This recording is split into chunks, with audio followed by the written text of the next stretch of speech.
And we are live.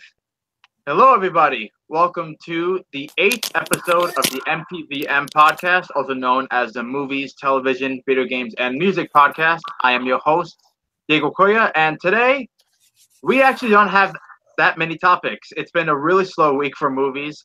Slow-ass news week. Just like slow week in general, honestly. But we do have some topics, some good ones. At least I think we do. And, joining me, of course, are my two co-hosts for the podcast. So, would you two like to make your introduction? Hello. What's up, you guys? Film Family 599 here again. I'm back. We're back for the MTVM podcast. We took a little bit of a 2-week hiatus. That's what it was about. Yeah, we're back. We're back, bitches. Be happy. Indeed. All right, and Andrew. Hi, I'm Andrew, and I'm dying of the bubonic plague right now. So hopefully I can make it through this podcast without actually croaking. But it's going to be fun. All right. And first and foremost, I do want to say, because it is the first episode of 2018, so Happy New Year to you all. 2017 really flew by. I can't even imagine how fast this year is going to fly by, but hopefully today's another great year and all that good stuff. So Happy New Year to you all watching and all that stuff. A couple people in the live chat. We have Danny Russman. We have Jerome and Sammy and Justin Williams. Thank you guys for watching. Hopefully you guys enjoyed today's podcast. Oh, and see Cougar too. All right, thank you for watching. I said something in the live chat. Where's my recognition? You're on the damn podcast. Shut the hell up. Yeah, I know, right? Anyway, let's get started. So the first topic we're going to go over is movies. Now, this is my only topic for the night. Well, except for the list we'll be doing at the very end. But this is the only topic I have. And actually, I would like you guys to join me on this one because I'm actually really interested to hear what your opinion on this is. Yes. So I don't know if you heard about this, but one of the most popular horror films of all time, obviously, is The Shining. For those of you who don't know, it's my favorite horror film. I think it's one of the best films just in general. And there's discussion of a sequel. Because apparently the book has a sequel as well, which I didn't even know about until recently. It was called Doctor something. Well, anyway, the point is Mike Flanagan wants to do a sequel. And apparently the movie will be about Danny, who, is the son of Jack Nicholson in The Shining. It'll be about him as an adult. And I don't know anything else.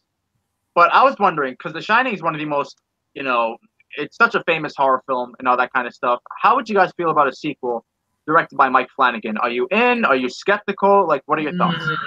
That I'm on the skeptical side because but here's the thing though. We've been getting a lot of sequels to classic movies that have actually been really good. You know what I mean? Right. Like Blade Runner and Star Wars and Creed, the Rocky franchise and stuff like that. So who knows? Who knows at this point? You know what I mean? Who knows?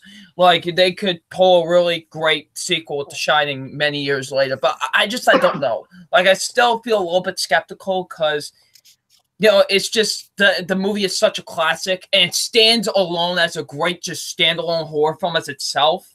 Yeah, and I honestly, I didn't feel like the ending left any doors open for a sequel. Like with Blade Runner at the end, kind of. I don't want to say it leaves off of the cliffhanger, but you can be like, okay, what's going to happen next? Because it raises questions. Yes, raises questions. There you go. Yeah, and same with Star Wars, even at the end, you could see an opportunity. I don't know how I feel about what kind of makes me completely not skeptical is the fact that it's Mike Flanagan, and it's nothing against Mike Flanagan, but the fact is The Shining is The Shining. And I really don't know how to feel about a sequel. So, what do you think? Yeah. No, I wasn't finished, but what were you gonna say? Oh no, yeah, you can. I just had a couple more things to say. No worries. Yeah. I do like Mike Flanagan a lot as a director. I still haven't seen Ouija Origin of Evil or Gerald's Game, which I heard were both great. I know my buddy Kalen LaPlante is excited for this. I'm being sarcastic because he doesn't really like him, but and The Shining is one of his all-time favorite horror films. So, shouts out to you, man. But yeah, I like him as a director, but I don't know how he would handle a sequel to The Shining. Right. So I personally really don't want it, but if it does happen, I'll go into it, of course, with an open mind and seeing what will happen with it, but I'm just skeptical about it. I've also heard that the book didn't get very good reviews, the sequel. Oh, really? Yeah. Okay, no shoot. Mm-hmm. So what do you think, Andrew, of this whole thing? I mean, The Shining, a sequel to The Shining, just does seem very unnecessary. Yeah. But the fact that it's by Michael Flanagan, and I really did enjoy Ouija Origins of Evil, and Gerald Game was very, very solid. What also did he? He also did Oculus. Hush. Oculus. Well, I haven't seen Oculus, but he did Hush, which I thought was really good. Yeah, Hush is and I know, and I think he did something else that I'm missing, but I'm not too sure, but I do know he's coming out with another film on Netflix called Before I Wake. I think it's coming out like very soon. So. Yeah, but nonetheless, I do think that from what I've seen of him, it's been pretty solid, and I do think he's a very good director. So if I were to want anybody to do a Shining sequel, he'd probably be it. I mean, yes, I would love to see Stanley Kubrick do one, but obviously we're not going to get that. Stanley Kubrick is dead. But I'm willing to give it a chance and go in with an open mind because, we'll see. I mean, who says it's going to happen or not? Right. I mean, he only said in an interview that he would like to do one. He would just and he said he related to the protagonist for another material too that he said he would like to do as well. He mentioned another material and this movie, so. Yeah. I mean, eventually we'll see. So I'm pretty much on the same boat as you guys. I'm not necessarily opposed to it, but I'm not really for. I don't know. I'm like in the middle.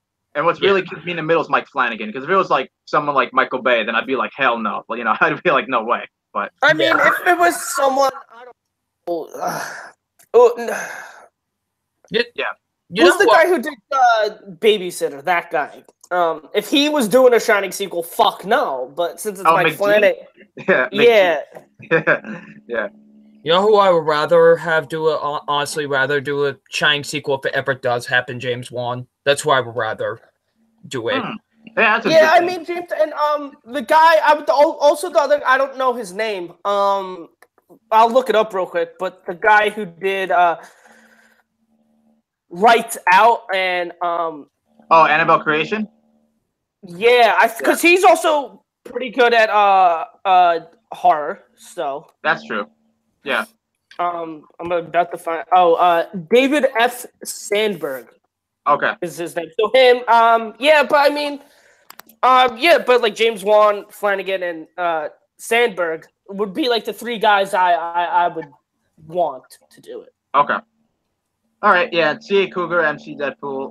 MC Deadpool's on the live chat. C.A. Cougar says, I'm skeptical, very skeptical, it just doesn't seem necessary. Yeah, I mean, I can completely understand that. Like I said, I'm in the middle, so. Yeah, and also, the guy who did the Evil Dead remake and Don't Breathe, I think, could maybe do a good job with it. What the fuck's his name? He's Fede Alvarez. Yes, there you go. Yeah. All right. Yeah. Yeah, that's pretty much what I got to say about that. So, 99, your turn. You can go. Hi, everyone. How y'all doing today? Today it's not really lovely out, snowing like crazy. It's like Antarctica up here in Connecticut. It's pretty freezing my ass off. So let's get into movie topics. All right, so I have a total of 3 movie topics, and here is the first one. And this one is going to be about Jodie Foster. Jodie Foster has been in the movie news as of recently because she is blaming superheroes for ruining movie audiences. Now, I will say this is not something new, to be honest with you. A lot of celebrities and like actors, I want to say like more like old-time actors and old-time directors are really not too fond of the superhero genre. That's what. Have you noticed that? Like, it's more like old school actors and old school directors who are not really too keen on superhero movies. Yeah. And I just hate this whole assumption. But by the way, like, I get it. Superheroes are the most popular thing right now. They're kind of oversaturated. I get that whole thing and whatever, but it's not ruining movie audiences. Listen, I don't think it's because there's not too many original movies getting, making money and stuff like that. I know a lot of people are really upset like that, but like all these superhero movies are making money, but you can't help because they're good. I mean, to be honest with you, when they're really fucking good, you can't really, help it. Like, that's why I hate is that the superhero genre is just painted as, oh, it's that, like they can't make quality cinema, you know what I mean? Like, because it seems like people forget movies like The Dark Knight or The Avengers or Logan. Yeah. Like, it seems like people forget about those movies, which they shouldn't, because those are like some great movies. Honestly, those movies just go beyond just being great comic book movies. Those are just great movies in general. And right. Like, I just hate this whole assumption with people like, oh, superhero movies. Yeah. Like, I can't even say I like superhero movies anymore, to be honest with you, without someone going like, oh, you like those things, like those things for children, or like, oh, you're that person. I bet you hate like indie movies and stuff like that. You're just like a lover of superhero films. You know what I mean? Like, just arrogant people like that. I just hate it, and that's what. Fuck those guys. Because that's what. You're never too young for Batman. But it's like those type of people are what remind me of when like people just say like they're ruining superhero movies are ruining movies and movie audiences and stuff like that. It's just. I hate that, because these movies are actually, honestly, if you ask me, and I don't give two shits of what people say, the superhero genre is the best genre going today. It honestly really is. In terms of quality filmmaking, it really is. They're consistently putting out great movies. Regardless of what you think, they are. It could be just fun or just great. They're just consistently putting out good movies. Once in a blue moon, we get a bad movie from this genre. Like, yeah, we definitely get a lot more good ones than bad ones. Yeah, like once in a blue moon we get a bad superhero movie. So last year was a fantastic year for comic book movies. Oh yeah, it really was. I definitely do think like it really was a fantastic year, and hopefully this year is even better. Yeah, and I just don't like this whole, like, even Steven Spielberg at one point was like that, and that's disappointing for me because he's my favorite director. And then, like, I believe the director of The Exorcist even said something about superhero movies. It's stupid to me. Like, yeah, calm down. Like, it's not like, seriously, it's not that big of a deal, I think, at least.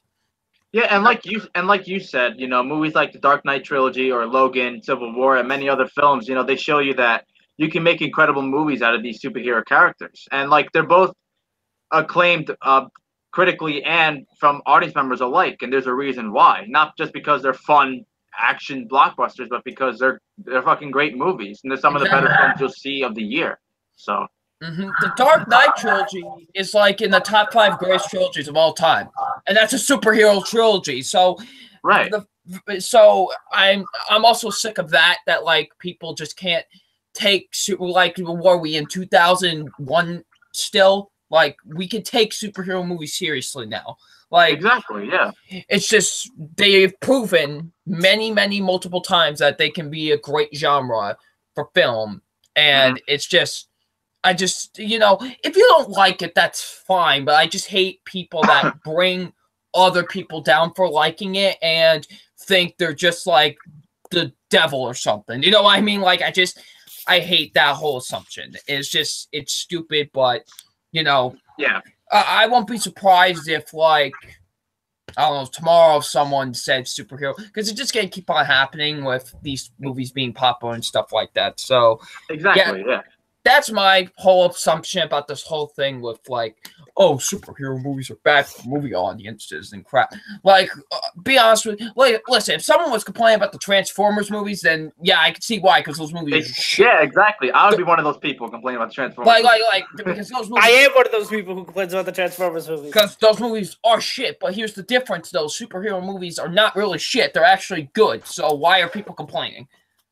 Yeah. But, no, because it has bright colors and it's action and fantasy and stuff. God forbid a movie's entertaining. Yeah, God forbid. I mean, even though that's what the main purpose of a movie is supposed to be, entertaining, but still. Yeah. Exactly. I'm sorry. I'd rather get fucking Logan in the Dark Knight over fucking A Ghost Story, which fucking bored me to tears. And Dark Knight is like an hour or maybe even longer story, and it still feels like it's shorter. Like, it's amazing. Yeah. But yeah. So that's just my whole assumption with this whole thing and whatever. So yeah. All right, so that's it for that topic. Next topic. I always have to throw in a trailer discussion. I always have to. I'm like the trailer discussion of this whole thing. Yep. So this time it's going to be for a movie that I honestly have a really big interest in. And a lot of people are saying it's kind of too late. Listen, I get the whole point of people being like, it's kind of too late now. Like, the popularity kind of wear down with this and whatever. But I always thought this character would work as a horror film. Like, ever since I played the video game, read the the creepypasta stuff about him or whatever, just like doing some research on this character, I've always had an interest about this character, and I would be like, this would make for a really great horror film if they decide to do it one day. And they actually are, finally. They're doing the Slender Man, finally. After so many years of, this thing has been around for a long time. I'm surprised. Long time, yeah. Yeah, it's been around for a while. I'm surprised they're doing it just now as a horror film instead of capitalizing on like the popularity and stuff like that. But we're finally getting it. And this trailer really was actually really good to me. Why? I'll explain why. Because I like that they're going more of a psychological element with this. More than suppose we're just going to do a bunch of jump scares and stuff like that. Mm-hmm. And that's what I like about this trailer. It's very psychological, kind of, is just unsettling in the worst way possible. And I really like that. Kind of at times, really, actually, there were like images in this that like got under my skin. I was like, oh my God, they might actually do this right. Could it be disappointing? Absolutely. But I'm very cautious and very open-minded about this. I really want this to be really good, because this is a character that you could do so many great things with, especially a horror film, that if they screw this up, then like... And everybody keeps on saying this is a video game movie. It's not necessarily a video game movie, because that's not what, like, the characters, the video game was based on the character itself. Like, so I hear some people being like, oh, it's going to be another bad video game movie. I'm like, it's not technically a video game movie. I mean, I know there's a video game out there for it, but like, that's not necessarily what this is based on. If you get what I'm trying to say. Yeah, no, I got you. But did you guys see the trailer? If you have any input on it, I have seen the trailer. No, I haven't. I have not. I have. Now, what I will agree with you on Double Nine is that, yeah, I can definitely see Slender Man, having its own great horror film. The concept is cool, and the character itself is scary and all that kind of stuff. But I don't know, man. I wasn't really impressed with the trailer myself. Yeah. I remember Mr. Garrison said, I think he said it perfectly, honestly. He said it just looked as opposed to awful. I don't think it looks like it doesn't look like the Bye Bye Man or anything, but I don't know. I wasn't that impressed, honestly. I didn't really, not that I expected jump scares every time, but I don't know. I didn't feel like, oh my God, this movie's going to be so scary. It just looked like, I mean, hopefully I'm wrong, because, I always want movies to be good and to surprise me. So it might be one of those cases where I found the trailer underwhelming and the movie's actually really good. So maybe that'll be the case. I don't know. But for now, I'm not dreading it, but I'm not like super hyped for it. You know what I mean? Yeah. So kind of like in between. So maybe another trailer will do it for me. But for now, I don't know. Wasn't that impressed. Yeah. Also, another thing I liked about this is that it didn't really show too much. Also, we don't even really see the Slender Man in this trailer, so that's what I also liked about it. They're kind of keeping it a mystery and whatever, so that's pretty cool on the movie's part as well.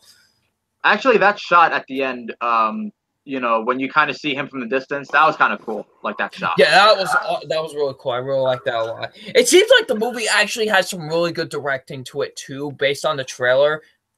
Because to be honest with you, they could have like really. I'm not gonna lie. When I saw like Screen Gems and whatever, like that studio, I was like, this studio usually doesn't really do that many like big and grand things, but this actually looks like it has actually some good directing behind it. So hopefully, that's good with the movie too. So yeah, so that's all I gotta say really about the trailer. It actually impressed me, and I hope that this movie's good. All right. All right, next up, my last movie topic is pretty big, actually. This is pretty monumental. For a long time, the Harry Potter franchise was the highest grossing franchise of all time. But that has now been beaten, ladies and gentlemen, because since The Last Jedi cost $1 billion, now Star Wars is the highest grossing franchise of all time. This is pretty awesome since I love Star Wars. Obviously, it's my favorite franchise of all time. So the fact that now it's the highest grossing franchise of all time is really cool. Not throwing any shade to Harry Potter because I love Harry Potter too, but it's cool to see Star Wars is, you know, on top as the highest grossing franchise of all time. And it's pretty awesome if you ask me. I love the fact that this is now the highest grossing franchise of all time. 9 movies in, you know, if you're including like, well, 10 if you're including like Clone Wars, you know, Rogue One, all that stuff, you know, with 10 movies all together, you know, and, you know, now becoming the highest grossing franchise of all time is pretty impressive. And that's awesome for them. I'm really happy that it's now the highest grossing franchise of all time. So yeah, you guys got any thoughts about this? That's congratulations to Star Wars. I'm not surprised that it's finally beaten Harry Potter. I'm actually kind of surprised it took it this long. I figured like maybe with Force Awakens it would have actually beat Harry Potter, but it's a good thing that you know, I mean, nothing. I actually have to rewatch the Harry Potter films. I only seen like the first 3 a long time ago. I've never really gotten around to watching the whole franchise, but I would like to. But anyway, I am a big Star Wars fan as well. So yeah, you know, I'm happy. You know, good for Star Wars. I mean, Star Wars is just a money-making machine, so it's always making money all the time. It was easily Disney's best investment because each Star Wars movie is guaranteed at least $1 billion. Mm-hmm. I wonder if Han Solo is gonna make over $1 billion though. Oh yeah, you're right, but I mean, but it's gonna make a lot of money though, regardless. If this movie bombs, I don't think it's gonna hurt them that much because Force Awakens made $2 billion, Rogue One made $1 billion, and Last Jedi just made $1 billion. So they pretty much made all their money back already from what they spent to buy Lucasfilms. True. And that's not counting, you know, all the merchandising money that they make and all that, and yeah, you know, and then the, you know, like video games that, you know, the 2 Battlefront games that have been released. Right. They get money from that, and yeah, I mean, yeah, like a bomb for Han Solo wouldn't hurt them at all. It wouldn't hurt them. But, no. So yeah, I'm like good for Star Wars. Honestly, that's good. All right. Now, so yeah, that's all I really got to say about that. Maybe Harry Potter takes it back next year with the new Fantastic Beasts movie. That ain't happening. Now, sorry to burst your bubble, but I don't give a fuck. Yeah. So that's all my movie topics, ladies and gents. Andrew, the man of the hour. You go ahead and say your topic, folks. All right. So I got a couple movie reviews, and then I got a couple top 10 lists. My first review is a review of a movie I probably should have seen fucking years ago, but I finally it took me to get sick and take off of work to fucking see this movie, and that is The Godfather. Congratulations, you finally saw it. Yay! I finally saw The Godfather, everybody. Well, let's throw a parade. Yay! All right. So, I was kind of, you know, I don't want to say afraid, but I was like my expectations were, I don't want to say too high, but they were pretty high because it's generally considered the greatest movie of all time. So I'm like, oh, I was afraid that I was going to find it overrated and not enjoy it as much as I actually did. I could 100% see why people say it's the greatest movie of all time. Is it personally my top 10? No, but it's still a phenomenal movie. I would say maybe it's in my top 25. I don't know, but I don't think it's in my top 10. But anyway, I think Marlon Brando easily gives one of the best performances ever as Vito Corleone. But personally, I found James Caan's character to be the most interesting and the one I was most invested in. Because spoiler alert, if you haven't seen the movie like me, I mean, now I can finally say, what the fuck are you doing? Just I found the most interested I've been in, the most interested I was in the Godfather, or in the story, was when Vito gets shot and now James Caan character Sonny has to take over the family and kind of deal with the situation that they have at hand. But I just found that to be the most interesting, and to see how he reacted to the situation. And, he's obviously upset because his dad was shot and someone's out to get his dad. And it's just interesting to see how he reacted, how Al Pacino's character Michael reacted, how Robert Duvall's character reacted, how they all handled the situation. I just thought that was the most interesting part of the movie, at least for me. But and then it was interesting to see the plan that they came up with to get back at the family that shot Vito, and it was very interesting to see that because Michael usually doesn't necessarily deal with the business up until that moment, and he just to see how he handled it and how just as a whole they handle it and what the aftermath was, I thought it was very, very interesting. And to see Vito back and deal with it, was also again very interesting. This is a near 3-hour movie, but I was just so engaged in the story that it flew by so quickly. The screenplay is honestly one of the best I have ever seen, and the performances are all top notch. And honestly, just felt like I was a part of the family because of how much I was engaged in the story and how much I cared about that. The Corleone family, because this big war happens, and I obviously want to see them turn out okay. And I was honestly pretty devastated when Sonny was massacred.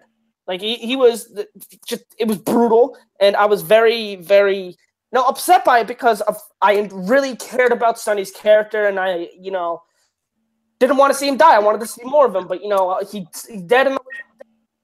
But same thing when Vito eventually ends up dying. He doesn't get shot a billion times like Sonny, but he has a heart attack, and that was also very, very upsetting. You could see that Vito was a very respected man, not by only his family but by others too. And I can honestly see why people have this as their favorite movie, or why people consider this the greatest movie of all time. It certainly is a great movie. I say it's better than great. Fucking phenomenal. Yeah, it's a massive. It's a cinematic achievement. Yes, it is a cinematic achievement. And honestly, I can't wait to see the second one.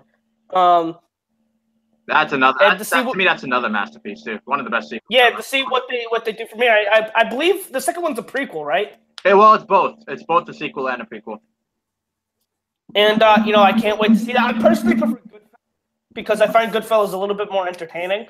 Goodfellas has better pacing, better characters, and just more entertaining. I think personally, The Godfather is better than Goodfellas, but they're both A pluses to me. So it's they're both A pluses. Both 6 out of 5s. Yeah, I would, but because I graded 10s, I give this a 10 out of 10. Okay. So, I'll say what was told to me. If you haven't seen The Godfather, go fucking see it, you goon. Yes. All right. For those who haven't seen The Godfather or any of the movies, I think all 3 movies are going to be on Netflix this month. So Yes. So Prepare your So lucky you asses. guys. Okay, now my second and final review of the evening is a movie that I was very interested in seeing because I heard a lot about. It has a lot of Oscar buzz around it, and that is Call Me by Your Name. Now, I can honestly say that I can very much understand why people love this film. Did I personally love it? No. I thought the pacing was it got a little slow and boring at times, and but I could totally understand why people love it because the acting by Armie Hammer, who I don't necessarily love as an actor, gives a great performance, and Timothy Chalamet gives a fantastic performance. He was in Lady Bird, and I thought he did really good at that, but does fantastic in this. And he's very young, and I honestly think that it's between him and Gary Oldman this year. I mean, the nominations haven't come out, so who knows if either of them get nominated, but I pretty much think they're both locks to get nominated. And I think it's between those two guys. Basically, what it's about is Armie Hammer's character goes to Italy and stays with his family, and he ends up him and Timothy Chalamet's character end up having a relationship, and it has to be a secret because I think because of both the age difference and because they're both males. And honestly, it's really beautiful seeing them interact and whatnot. But like I said, it was kind of boring to me, and I just wasn't as invested in the story as I wanted to be. And I don't think I'm gonna watch this again because I just wasn't too entertaining enough for me to be like, oh, I'm gonna go watch Call Me by Your Name. But it does give out some fantastic performances by not only them but Timothy Chalamet, who plays his father, Michael Rubar, I think is his name. Yeah, he gives another great performance. And I'd give this, a 7.5 out of 10. Okay, so that's what still a good score. Yeah, but I can understand why people love it. But it just wasn't a movie for me. I didn't think it was going to be for me. But the main reason I wanted to see it just was because of I just wanted to see because it gets a lot of Oscar buzz, and I'm typically interested to seeing what I feel about Oscar movies, I guess. Same thing when I wanted to go see Lady Bird. I think that's going to be big at the Oscars because it's getting very high praise. So yeah. Again, no, I mean personally, I really love Lady Bird. I thought Lady Bird was great, but that's just me. Well, I still have yet to see it. Oh, I haven't seen Lady Bird yet. Okie-dokie. Let's see. All right, I got. I'm going. My next topic is I'm going to do my top 10 best movie or the best worst. These are by far not the best movies I've seen this year. So actually, your worst movies are low key your best movies, but you just tell people they're your worst movies. Whatever makes you sleep at night, Diego. Okay. All right, so these are my top 10 worst movies of 2017. If you want to know what I think of what are the best movies, please go over to my channel. It's over on there. I didn't really feel like fucking having the energy to fucking do a video, so fuck it, I'm doing it now. All right, go ahead. Before I do have some dishonorable mentions. Okay. And those are The Balco Experiment, The Circle, The Dark Tower, Unforgettable, and Rings. These movies were shit, but they weren't shitty enough. All right. And obviously disclaimer, if there are movies on here that you like, I don't know why. But, this is personally just my opinion, what I think is the best movies of the year. And I did not see every fucking shitty movie of the year. I did not see Valerian and the Thousand Planets or whatever the fuck that is. Fuck that movie, I guess. I haven't seen that either, so. But, I did not see every movie. I did not see The House. So, yeah. Anyway, let's get to it. Coming in at number 10 is the instant classic known as Fist Fight. Oh Damn. boy, That's only number 10. I mean, I hate all these fucking movies, but man, I mean, this is my personal preference. These 9 movies just got me more angry. Okay. But yeah, I think this has probably the worst scene of the year in the fucking talent show scene. It's awful. Like okay, so she starts off and she's singing, and it's really really fucking bad. And I know I'm no fucking like great singer, but man, like this makes me feel like I'm fucking Bruno Mars. No, Freddie Mercury for that case. Yeah, like she's like very off key and very soft, and I go, oh man, this is bad.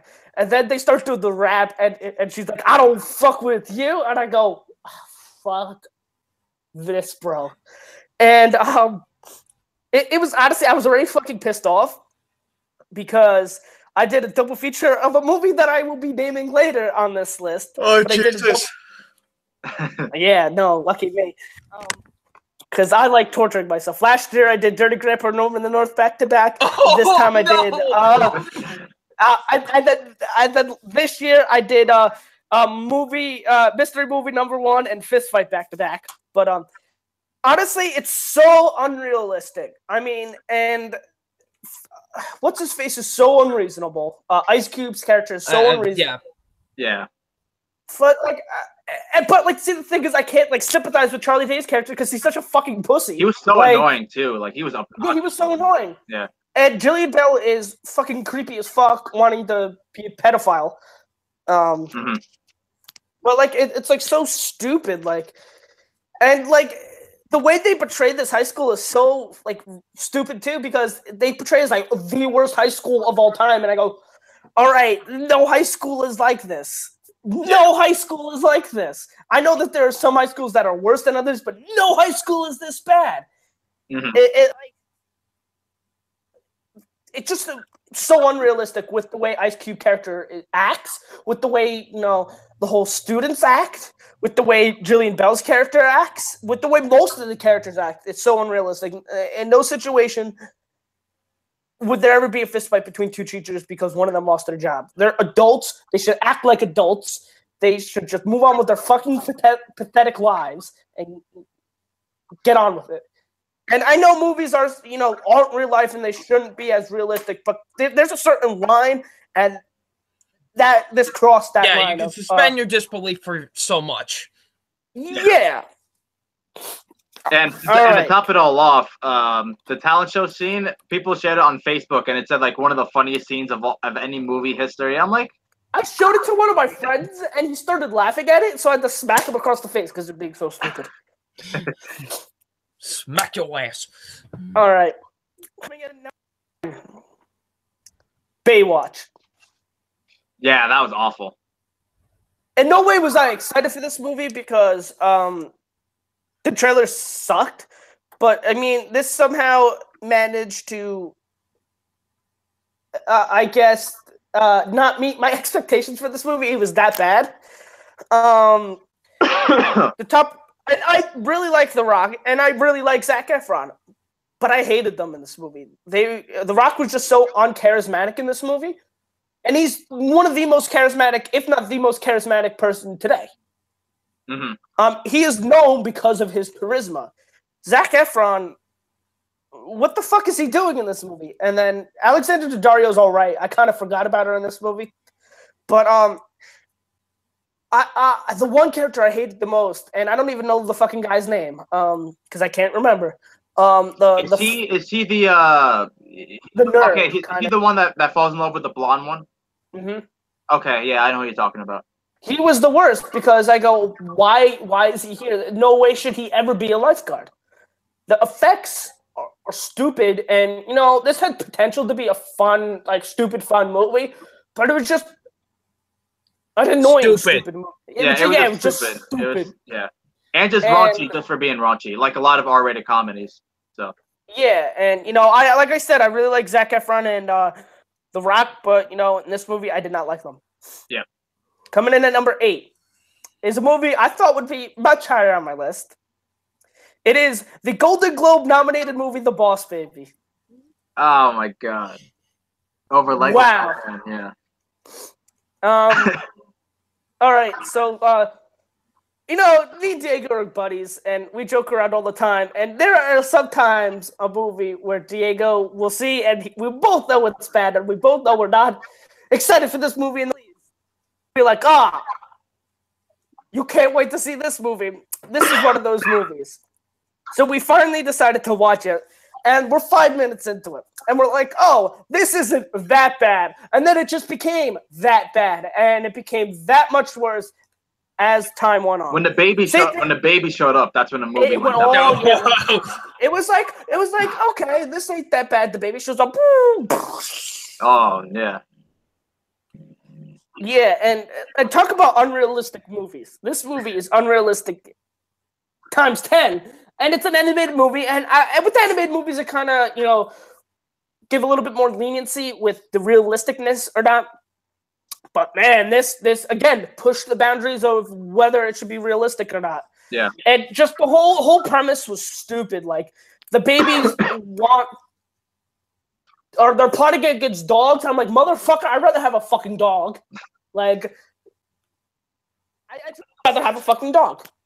The plot is like, did you guys feel like the plot was very convoluted too? Like, I'm like, what's going on? Yes, it was very convoluted. Yeah. Justin Williams says, Alec Baldwin, what were you thinking? Yeah, I agree. Alec Baldwin. Yeah, I don't know. This is easily one of the worst animated movies I've ever seen in my life, and this is easily DreamWorks' worst animated movie. I actually agree with you. It's DreamWorks' worst movie for me too. Oh, it is. For sure. And, this also relies a lot on potty humor. It does, yeah. I mean, you could also make the argument, wasn't made for you. I don't give a fuck if it was made for me. Well, that's stupid because DreamWorks has had movies that, I know.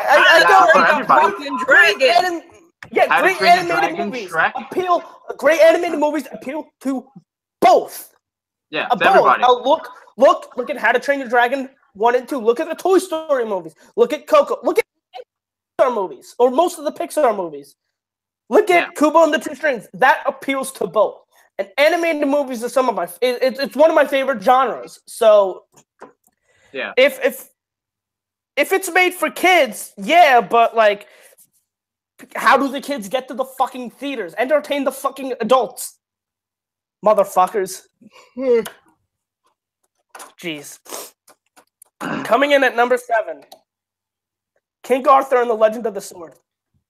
Talk about boring and dull. That movie gave me a migraine of how boring it was, honestly. It's boring as shit. What? Who asked for this movie? Okay, can either of you ask this question? Who asked for this movie? Well, okay, maybe not for that particular movie, but when I heard King Arthur was coming out, I'm like, okay, maybe that could be cool. And I saw the trailer, I was like, I don't know what to think. And watching the movie, I'm like, wow, this was really boring. So. Yeah. Anyway, like I said, the pace is full. It's boring as fuck. I don't really need to talk about this movie anymore. Let's move on. Coming in at number 6 is Rough Night. Oh my god, yeah, that was another awful R-rated comedy. Jillian Bell is at least this year. I mean, I wasn't too big of a fan of her. She was fine in 22 Jump Street. Yeah. But this year she has come easily one of my least favorite actresses ever because she is a poor man's. Okay, I'll say this. Melissa McCarthy is the one who relies on her weight to be funny. Rebel Wilson is a poor man's Miss Melissa McCarthy. Yeah. Jillian Bell is a poor man's Rebel Wilson. And you know what that poor man's Rebel Wilson. Uh-huh. Like, it's just not funny. I don't find the fat girl shtick funny, and I have nothing against fucking fat people. But it just doesn't appeal to me. Why are you making fun of your weight to get a laugh? Like, that just seems so degrading to me, and it's just not funny. That's like using your skin color as humor or whatever. It just doesn't appeal to me. But I mean, how the stripper dies in this movie is so stupid. And I hate how Jillian Bell is legitimately the worst person in the world in this movie. And they try to make you feel bad for you. Like, that's such a big cliche, and I don't feel bad for her because she's still a fucking awful person. They do that a lot in R-rated comedies. Like, they try to make you feel sympathy for a character who's really awful, and this movie does that. Like, towards the end. Mm-hmm. Kate McKinnon, fuck you in Ghostbusters, and fuck you in this movie. You fucking suck. Oh, her accent was really awful. Oh, Jesus. It was bad, like unbearable. I feel bad for you Australian people. Yeah, oh my god, yeah, it was really bad. Yeah. On to the next pile of shit. Number 5 is Snatched. This was the movie that I saw right before I saw Fist Fight, and damn. Oh my god. Oh, dear. Jesus.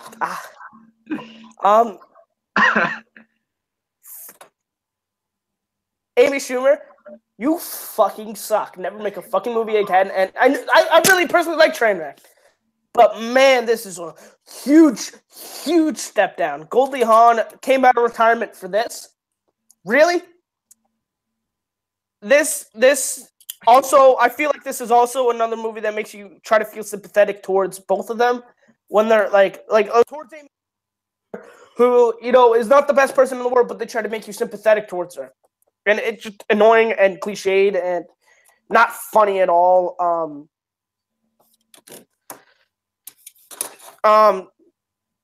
It's cliched as fuck. Fuck this movie. I'm moving on. Number 4, The Bye Bye Man. One of the funniest movies of the year, and not in a good way. Yeah, I mean, honestly, people say, "Oh, the concept was cool." The concept, yes, was cool, but you know, their first mistake was naming it the fucking Bye Bye Man. They could have legitimately named it anything fucking else, and it would have been 10 times more scarier. Like fucking Doorknob Man. Like I'm afraid of doorknobs haunt my dreams. Everybody. But yeah, no, just the main character is so stupid. He says it all the fucking time, and he's typing it, and halfway through the fucking movie, he goes, maybe I shouldn't say this anymore. But he still goes on to fucking say the Bye-Bye Man. Like, if you want this to stop, then just stop fucking saying the Bye-Bye Man. Yeah. And this sets up for a sequel. And I swear to God, if we get a sequel, I don't know what I'll do. I don't think it's gonna happen. Not at all. But yeah, it sets up for a sequel, and it's like Independence Day Resurgence. Who's gonna ask for a sequel? Why are you setting this up for a sequel? This doesn't need a sequel. Nobody asked for this movie in the first place. So, yeah. Bye-Bye Man, number 4. Number 3, Transformer: The Last Night. Oh, jeez. Like I said with King Arthur, this is boring. What the fuck is this movie even about? I knew this movie was going to be fucking high on my list before I even saw it because it's a fucking boring-ass Transformers movie that's 2.5 hours long, directed by Michael Bay. What do you expect? I don't really want to talk about this movie anymore, but Last Night, my number 3. All right, now we're down to my number 2. Now, I was honestly going back and forth between this one and my number 1, but I ultimately decided that The Emoji Movie is the second worst movie of 2017. This is easily the worst animated movie I've seen in my life. This is the most money-grabbing movie I've seen in my life. And I thought Minions was bad. And I thought Minions was bad with the fact that it was made just for money. And then, 2 years later, the Emoji Movie came out. Boy, was I wrong. Was I wrong? I think the Hand, James Corden's character, is easily the worst character in the movie. He annoyed me to no end. The Smiley, the main villain, was also... I thought she was the worst one. She was awful. No, I personally found James Corden to be annoying. But, yeah, I mean, talk about rip-off of Wreck-It Ralph and fucking Inside Out and... Lego Movie, Toy Story, oh. Yeah, and talking about fucking... This is... emojis are the best form, best invention of communication or whatever the quote is. Yeah. Really? Really? You gotta be fucking kidding me. Not the fucking telephone or, the fucking, anything fucking else? Like, come on. Emojis are not the most important fucking thing in communication. And how is it that the boy, he's trying to figure, like, he gets her number and he can't figure out the right emoji to text. It's like one of the worst concepts I ever heard in my life. You want to know what I always said when I don't know what to send? I send the fucking octopus emoji. It always fucking works. All right. Anyway, my number one, the worst movie of 2017. I know you've all been waiting for it because you honestly care that much about my opinion. Story of a Wimpy Kid, The Long Haul. That's my number one. The reason I made this my number one is simple as this. This movie simply made me more angry than the Emoji Movie. And I'll explain why. Every character in this movie is so fucking idiotic. That's an understatement. Yeah. And again, an argument could be made, oh, this was made just for kids. But, like I said, every kid movie will entertain the parents. Or the adults, rather. And the fact that this has no logic whatsoever, that everybody in this movie is so idiotic, and like Diego said, that's a fucking understatement. Yeah. This movie gets worse by the second. The pacing is just so much worse. And I'm glad this movie fucking bombed office, because God help us that this movie fucking succeeded, because we would get fucking more of these, and who the fuck asked for this movie? We all thought Fist Fight was unrealistic. This movie, I think, is more unrealistic than the Fist Fight. Yeah, and that is my top 10 worst movies of all time. Well, not of all time, of last year. Of 2017. All right. Okay, and my final topic in movies is my top 10 most anticipated movies of 2018. Ooh, all right. There are a couple movies that I was debating putting on this list, but ultimately I didn't. Should I do honorable mention? Because there's one that I wanted to put on this list, but yeah, sure, go ahead. All right, the one that I wanted to put on this list was God Particle, but the fact that it got pushed back again kind of makes me less excited about it, because there's a problem with the movie, and I like, as much as I really wanted to put his list, just the fact that it got pushed back again makes me a little less excited about it. I heard they might change the name too. I mean, I still am excited for it, but like the fact that I'm a little less excited for it because it got pushed back.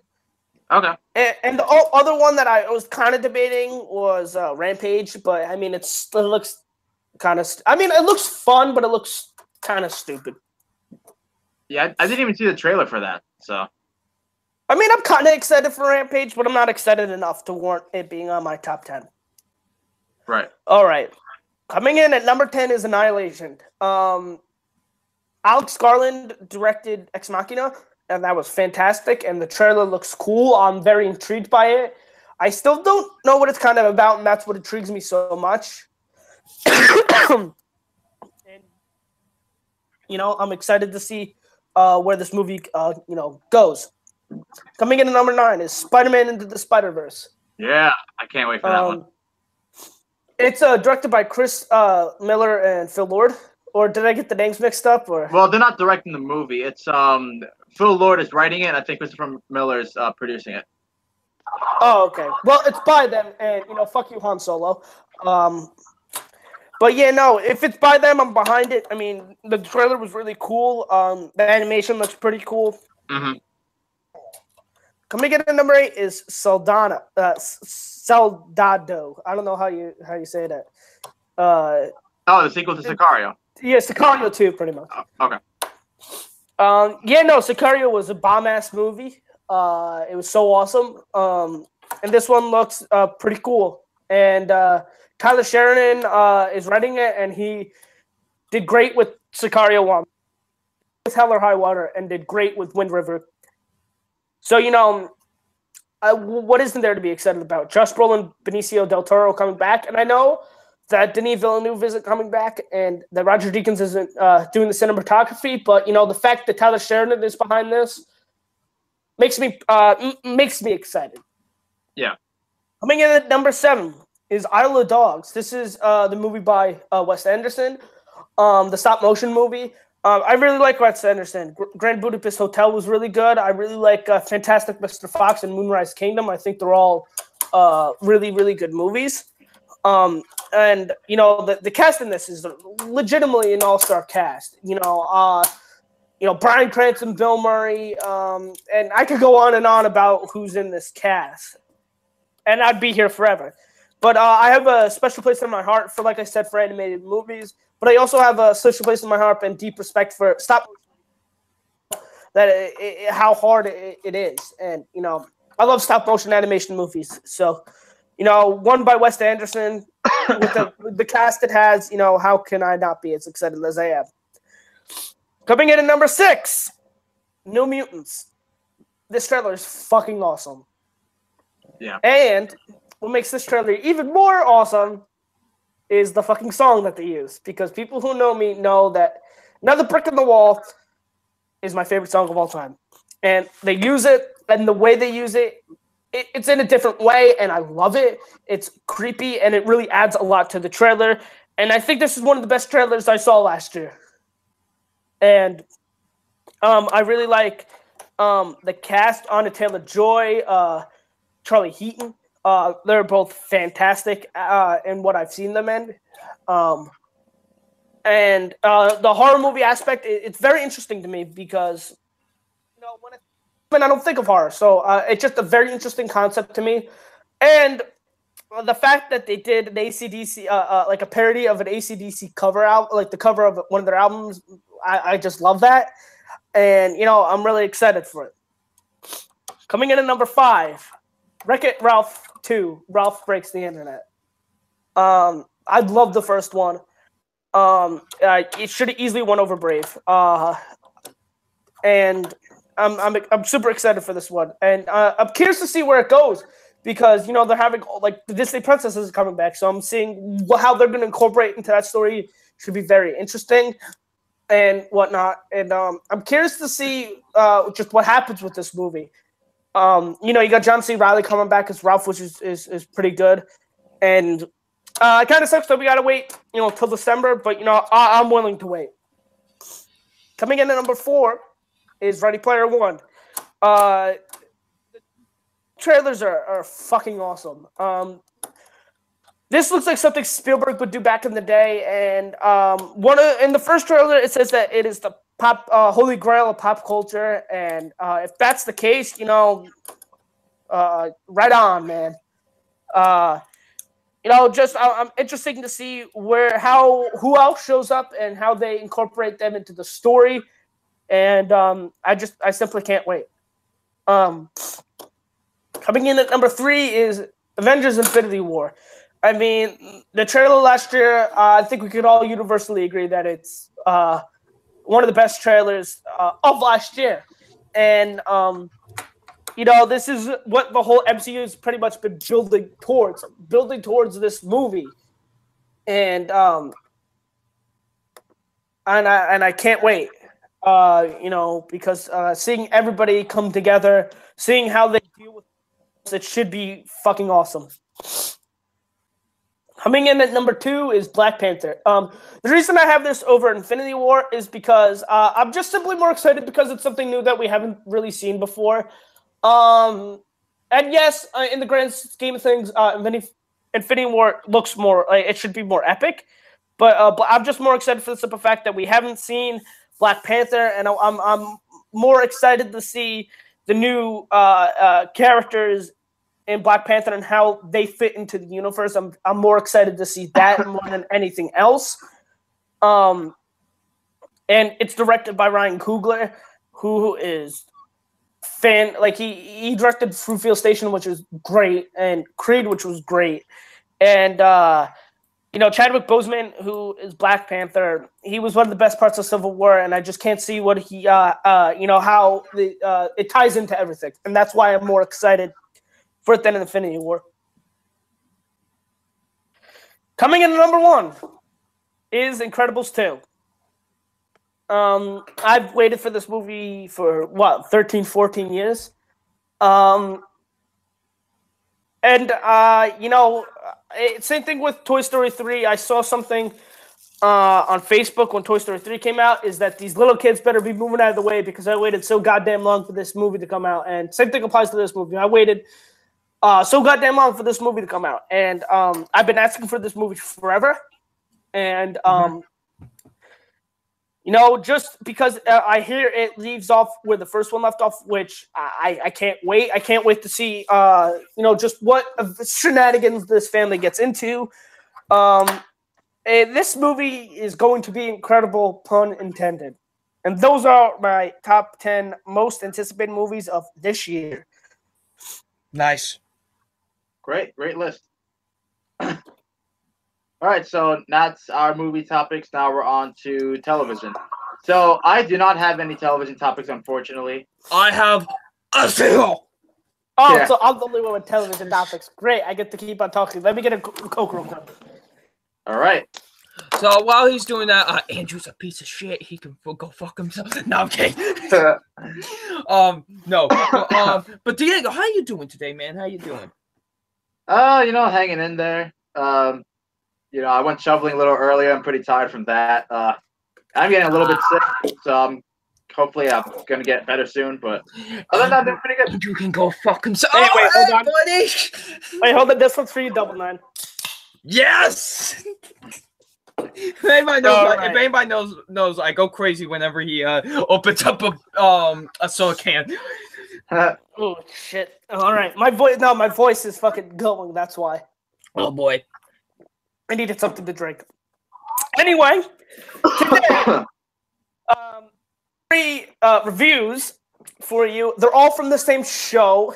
They're of a show that I am very passionate about, Survivor. I am going to review the latest season, which was Survivor Heroes versus Hustlers versus Healers. I will refer to this one as Survivor Triple H because that is a fucking mouthful to say. Anyway, this season, all right.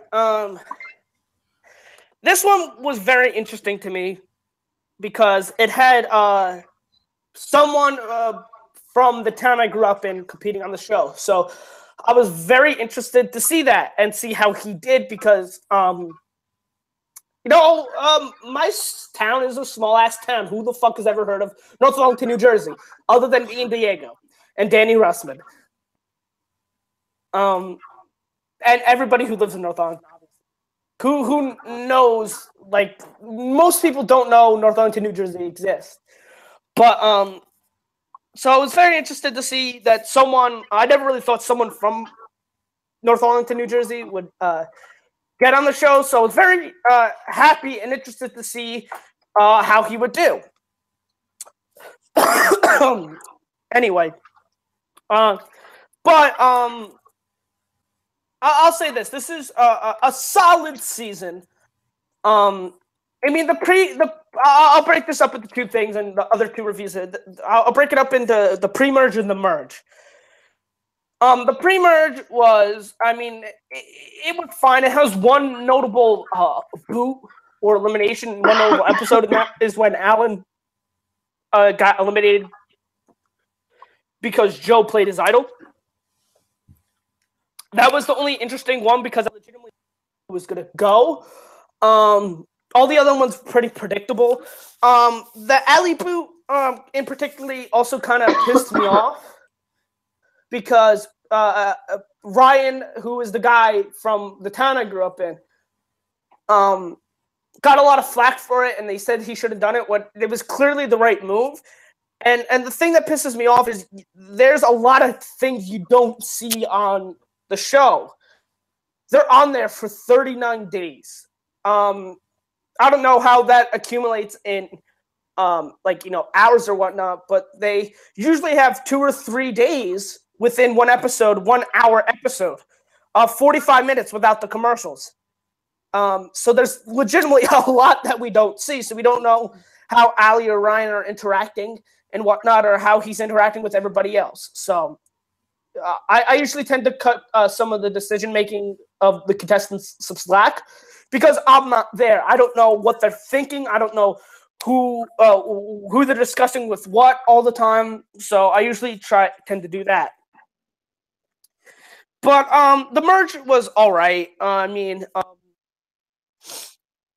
the what I think this has one of the best tribal councils in, I think, history, where Lauren goes, because I legitimately didn't know who was going to go, and it was very interesting. But after that, it became very repetitive and predictable. Like, Ben would find the idol, he would play the idol, and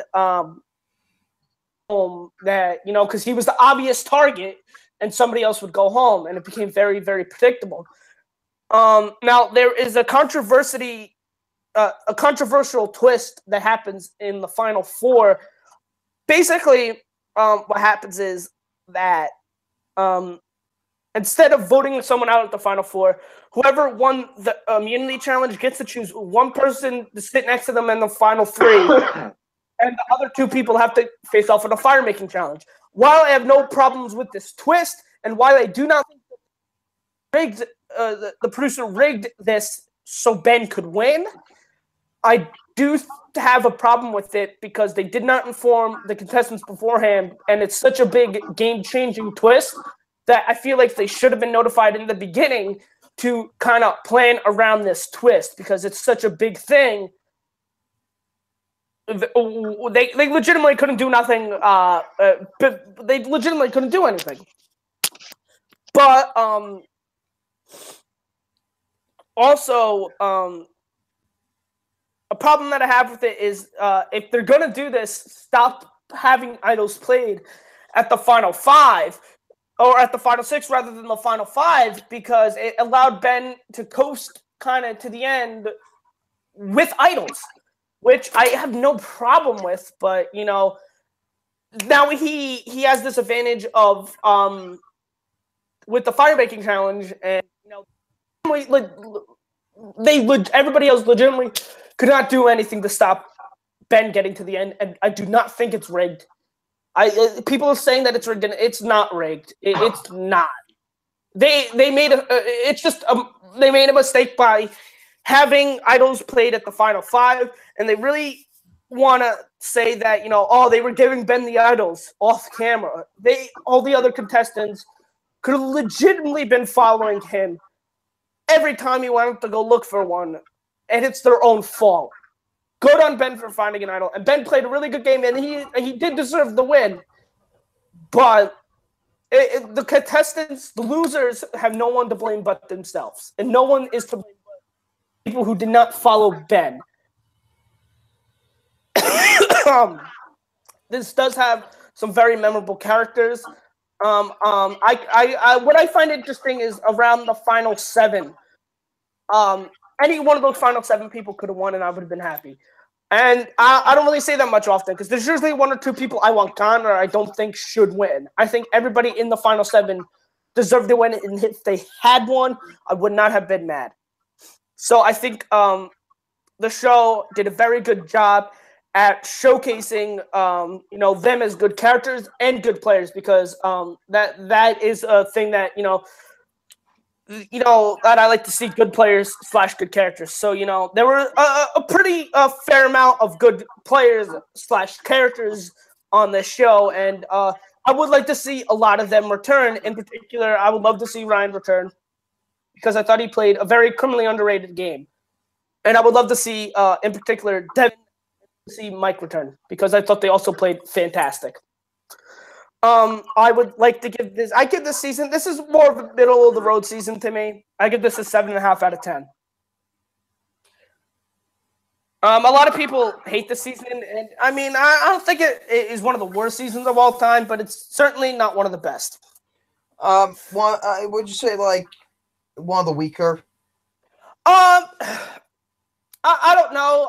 Like I said, I'm doing rankings, so I'll have to see when I'm done doing the rankings, because I will be watching all of them and reviewing them on here and ranking them as I watch them. But I would say maybe, but it's definitely a middle of the road type of season. It's definitely one that it's very enjoyable, and it is a pretty solid season, but it's not one that amazed me. like the next one we're going to talk about, Survivor Kagayan. Man, this season is usually top 5.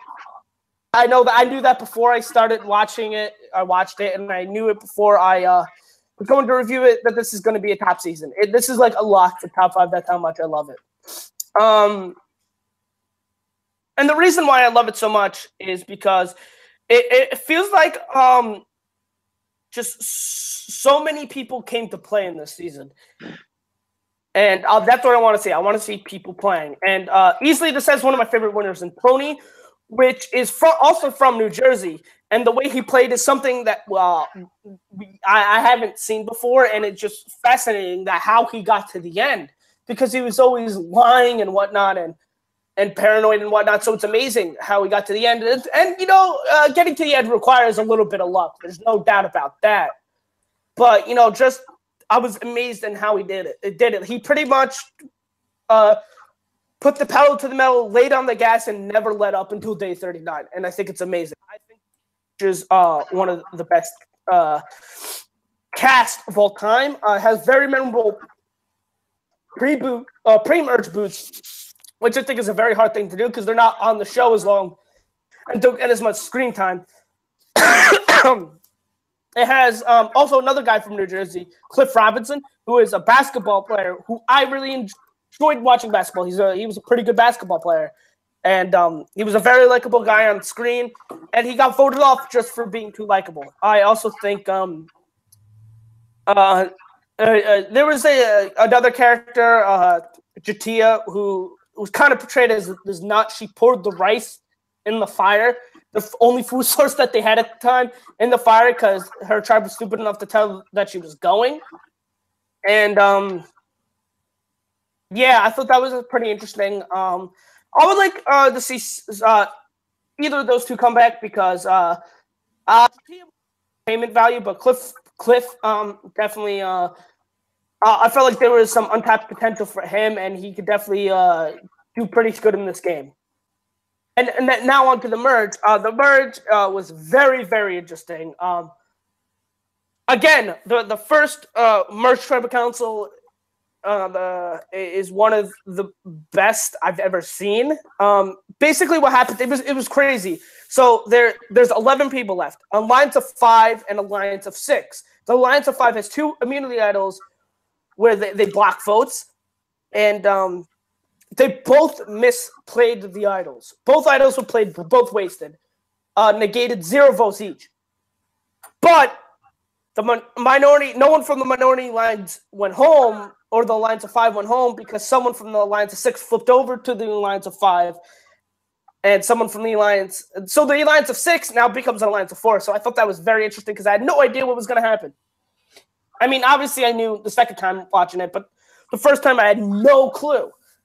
No clue. Now, can I ask you a question? Are we talking GTA, GTA 5 wasted, or were we talking? Or are we talking just wasted? I don't think so. But yeah, no, this had very interesting boots.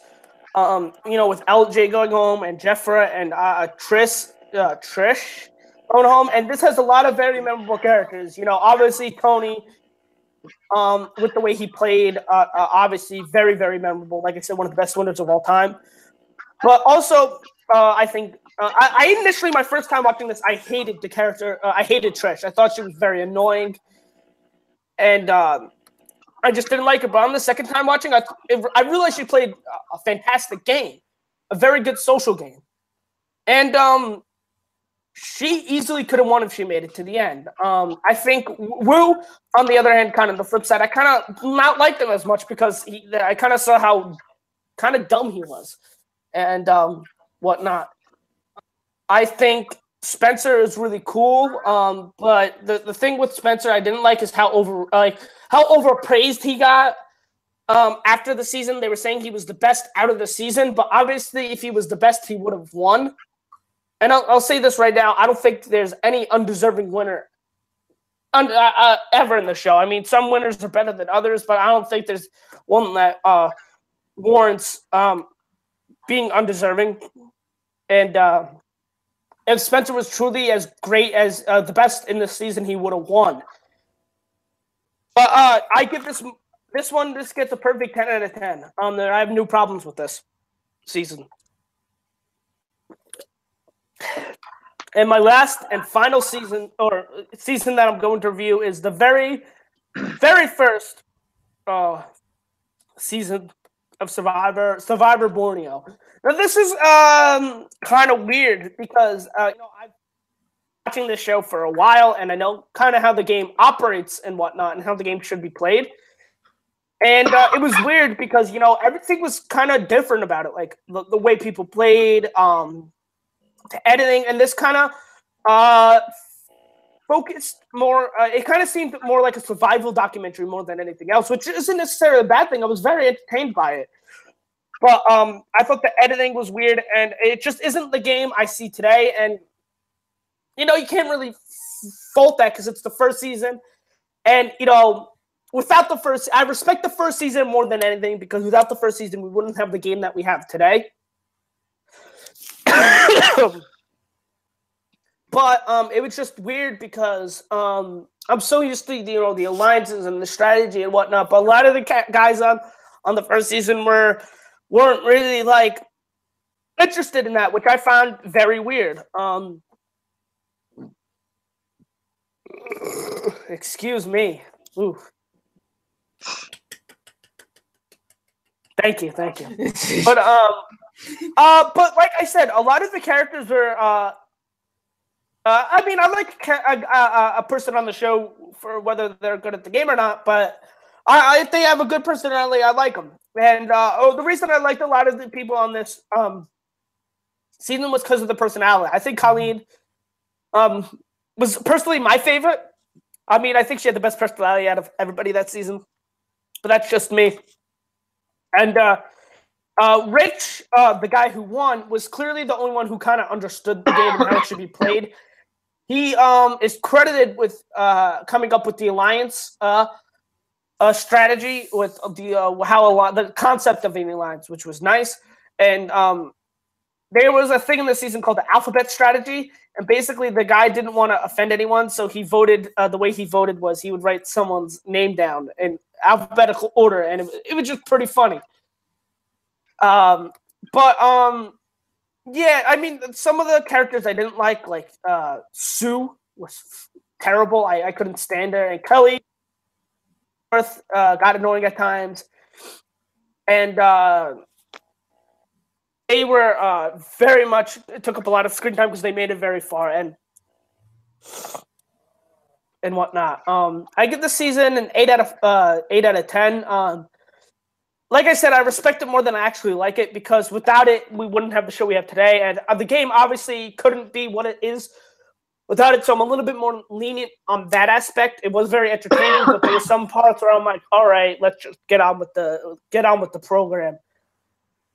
Yeah. But those are my TV topics for today. I'm going to be hopefully reviewing one of, in my opinion, the worst seasons next because I've decided how I'm going to watch them. I was originally going to watch them when they came out, but I realized that there's a lot of seasons in kind of towards the middle that I'm really not looking forward to seeing, so I'm going to get all the bad ones out of the way and kind of there. So I'm going to do a lot of really the shitty seasons within the next coming podcast.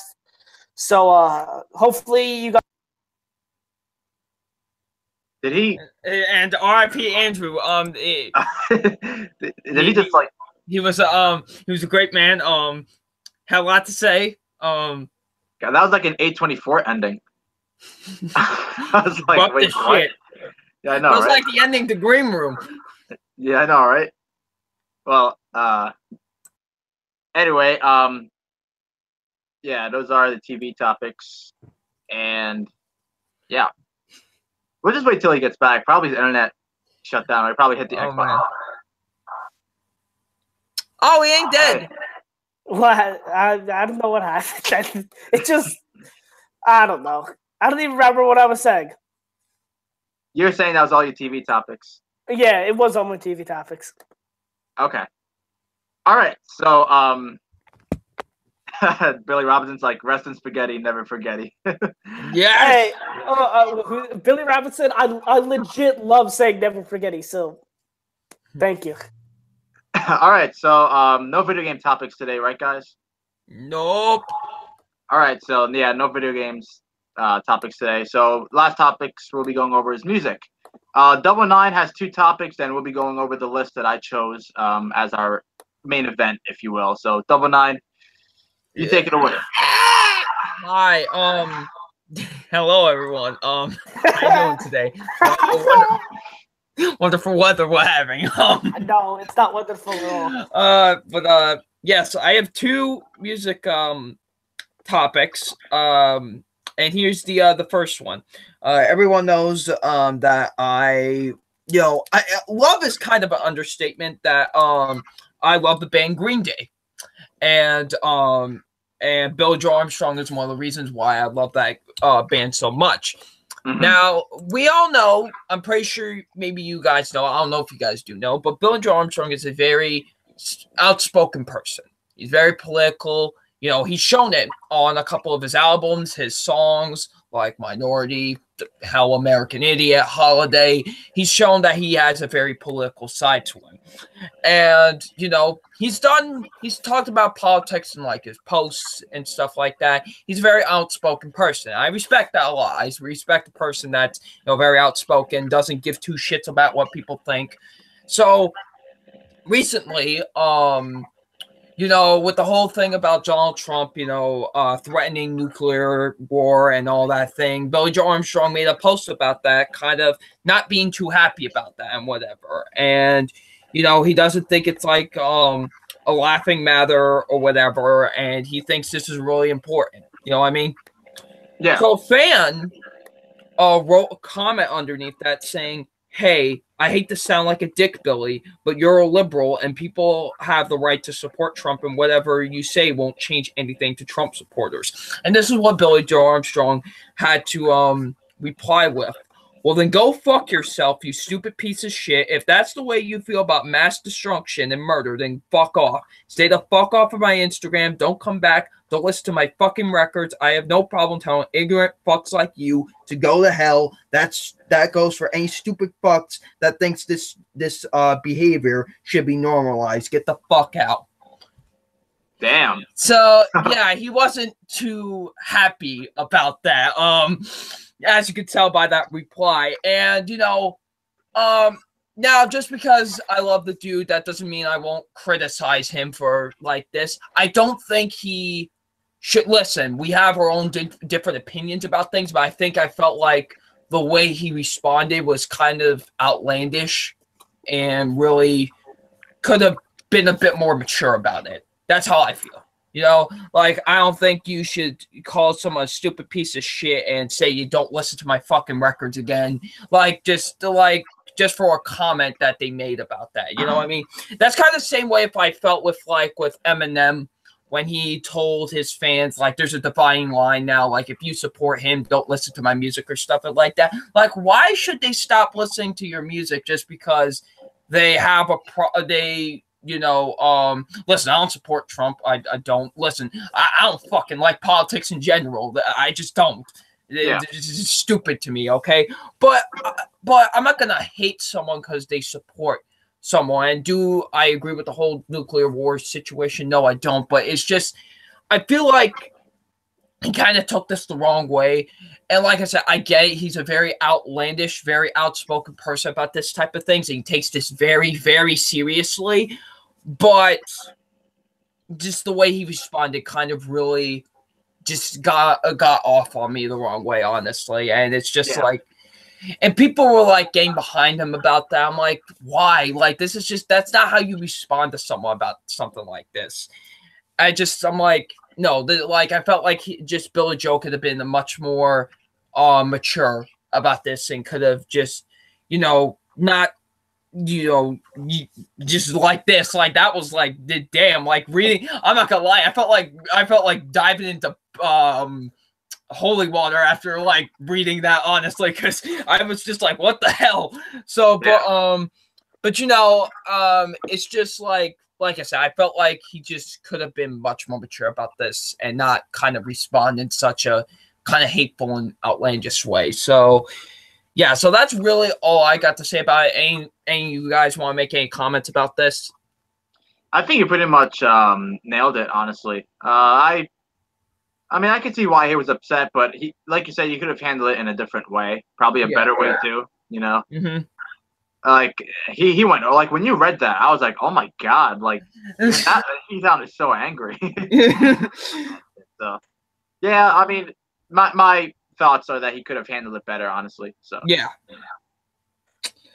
All right, now Andrew, anything you want to say about it before I? No, I agree with both of you. I mean, Jesus. God damn, you sound like a robot. Roboto. Eat my ass. Yeah, even worse. Hold on, wait. Try to see if Wait, speak again. Diego, you're good. Yeah, it's pretty. Do you want to like unmute and mute? Like it's gonna be distracting when you do the list. Unmute yourself now.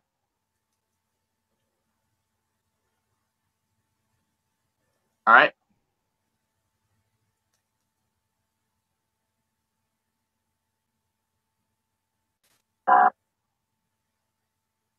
Yeah, no, I can't hear you now.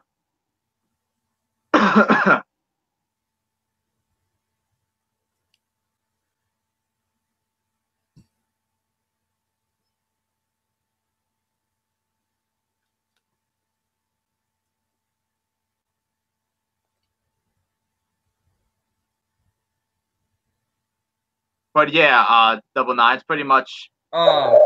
Yeah, and but what? No, I'm saying like pretty much. No, Andrew, he's trying to speak. Oh. Yeah, no, I can't hear you. Try leaving and then come back. Yeah. Okay, so like I was just trying to say, I know Dane Russman said in the live chat when it comes to celebrities and politics, I think we should listen to Mark Wahlberg. That if you don't know, Mark Wahlberg said celebrities should just shut the fuck up about politics. But here's the thing. This is not like something new from Billy Joe Armstrong. That's why I feel like with people, when like Fox News or like any of these like news stations are telling musicians to shut up about politics, I'm like, this is not fucking new in music. A lot of people have stated their opinions. Look at Rage Against the Machine. They're like one of the greatest bands of all time, and they're a very outspoken band about stuff like this. So that's another thing I can't stand as well. Like, I just hate it how, like, because it's Donald Trump, it's now bad for, musicians to talk about politics in their music. It's just, shut up. Like, yeah. Oh, man. I mean, honestly, like, I don't mind people having their own opinions. Obviously, you're allowed to support or who you want, but it's becoming so repetitive and just the same old shit that it's gotten to the point where I can't even enjoy award shows anymore.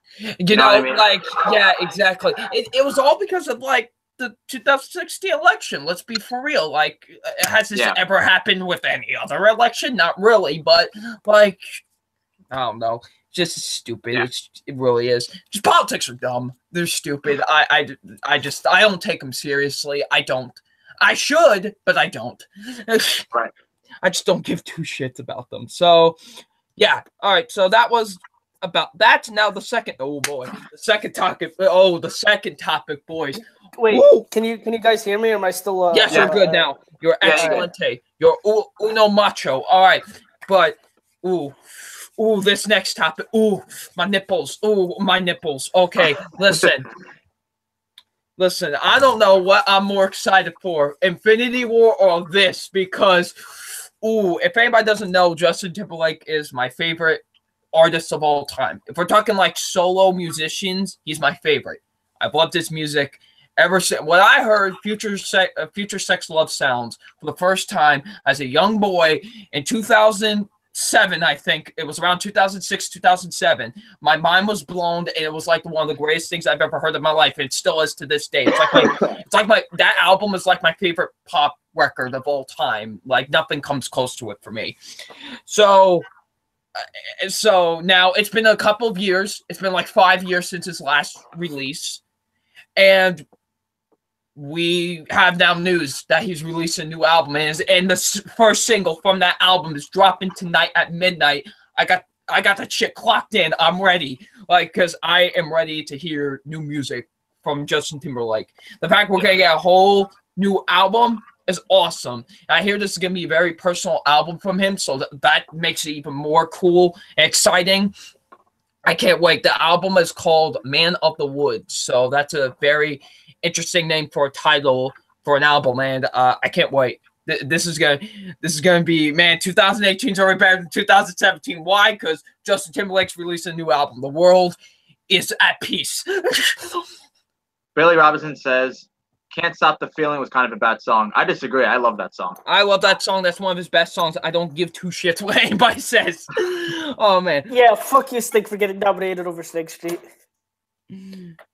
Oh man, but dude, I'm so excited. I know you like his music a lot too. So what you got to say on this, Diego? Oh yeah, I'm very excited. Very intrigued. I think Justin Timberlake. He's not my number one favorite, but he's one of my favorites for sure. I think the guy is extremely talented, not just in music, but in acting as well. He's just overall talented. Yeah, and yeah, I can't wait to see. I can't wait to hear his new album. I'll be downloading it on Spotify and listening to it when it comes out.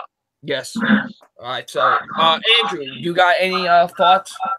Nah, Justin Timberlake, I agree with you guys that Justin Timberlake is a very talented individual. And, I can't wait to see what other great songs he comes out with next. All right. So, yeah, just February 2nd, I'm gonna be literally waiting by the phone once the clock strikes midnight, and I'm listening to that the minute it comes out because, oh boy, it's going to be, hopefully it's great. I can't wait for the single to drop tonight. Hopefully that's good as well. So, there's a single coming out tonight? Yes, the very first single from this album is actually dropped tonight at midnight. So I'm very excited for that as well. Nice. So yeah. All right. So that is all of my music topics. So I guess we shall get into the list. Yep. Now we're on for the last thing we're going to do tonight, and that is the top 10 songs of 2017.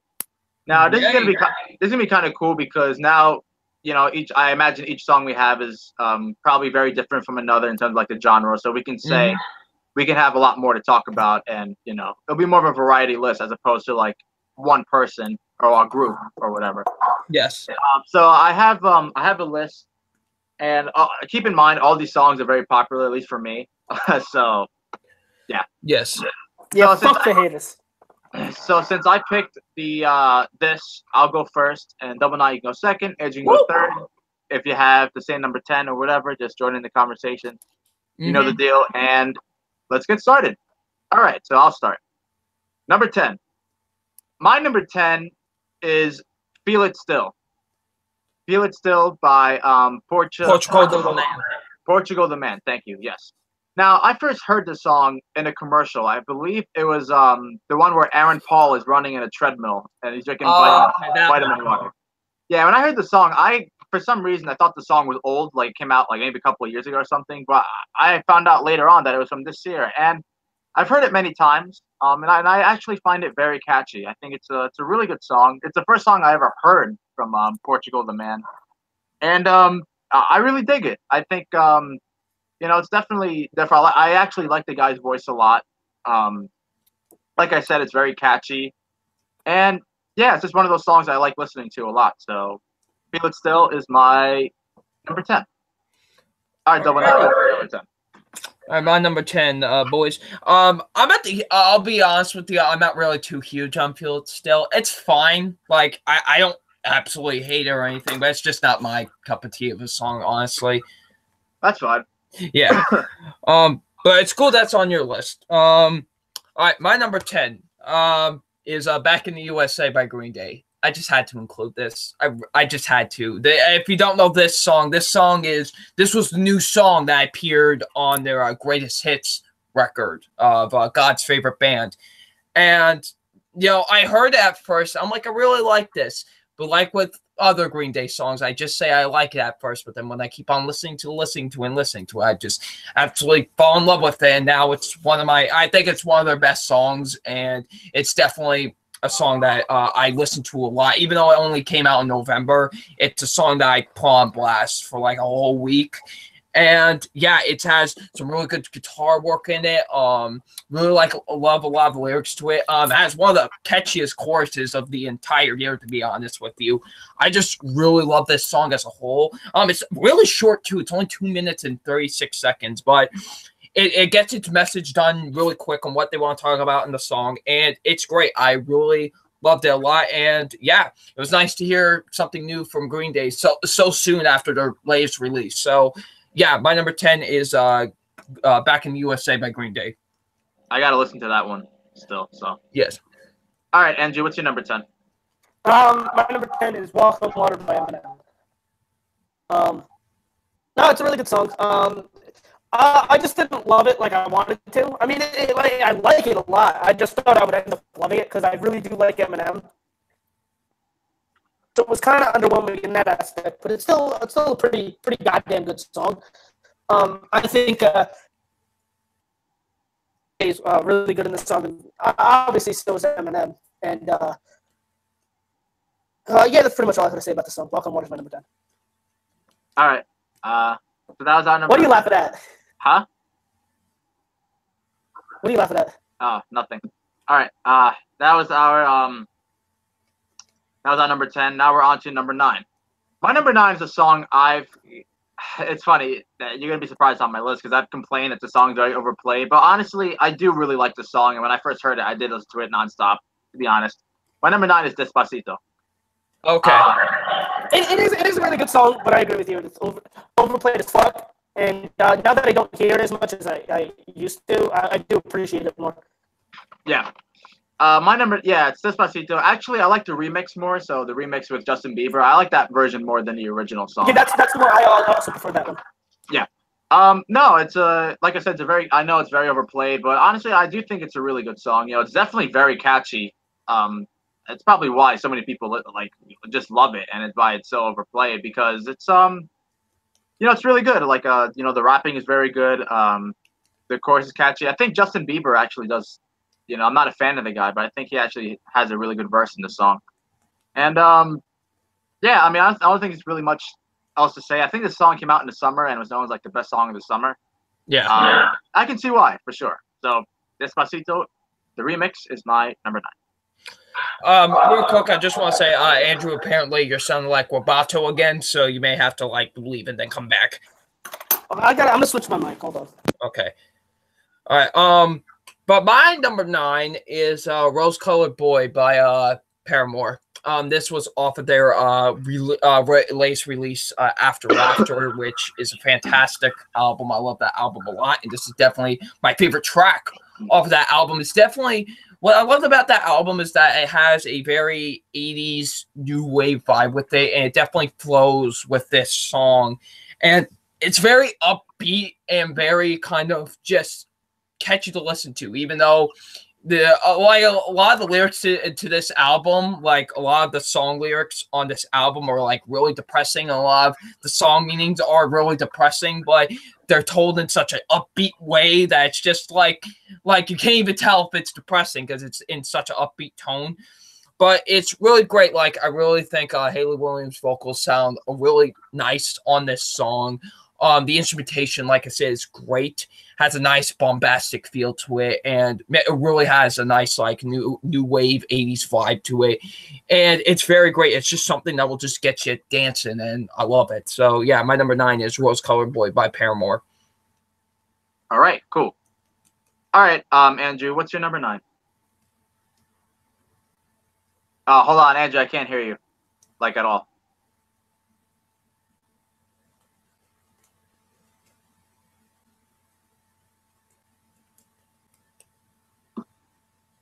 Yeah, I still can't. Okay. All right. Just try leaving and then coming back. Yeah, he's probably going to do it on his phone. So. Okay. Yeah, so wait, your number 9 was a Paramore song, right? Yes. Yeah, I think I've heard it like once. Okay. Yeah. I like Paramore, though. They're a good group. Yeah, I'm gonna make a whole playlist of like all the songs that are on here. So maybe I could like send it to you just in case if you've never heard some of these songs before. So yeah, definitely the Green Day one I have not heard. Yeah, so that's the one I have not heard. So. Ah, fuck. Yeah, always alive. All right, so Andrew, sir, what's your number 9?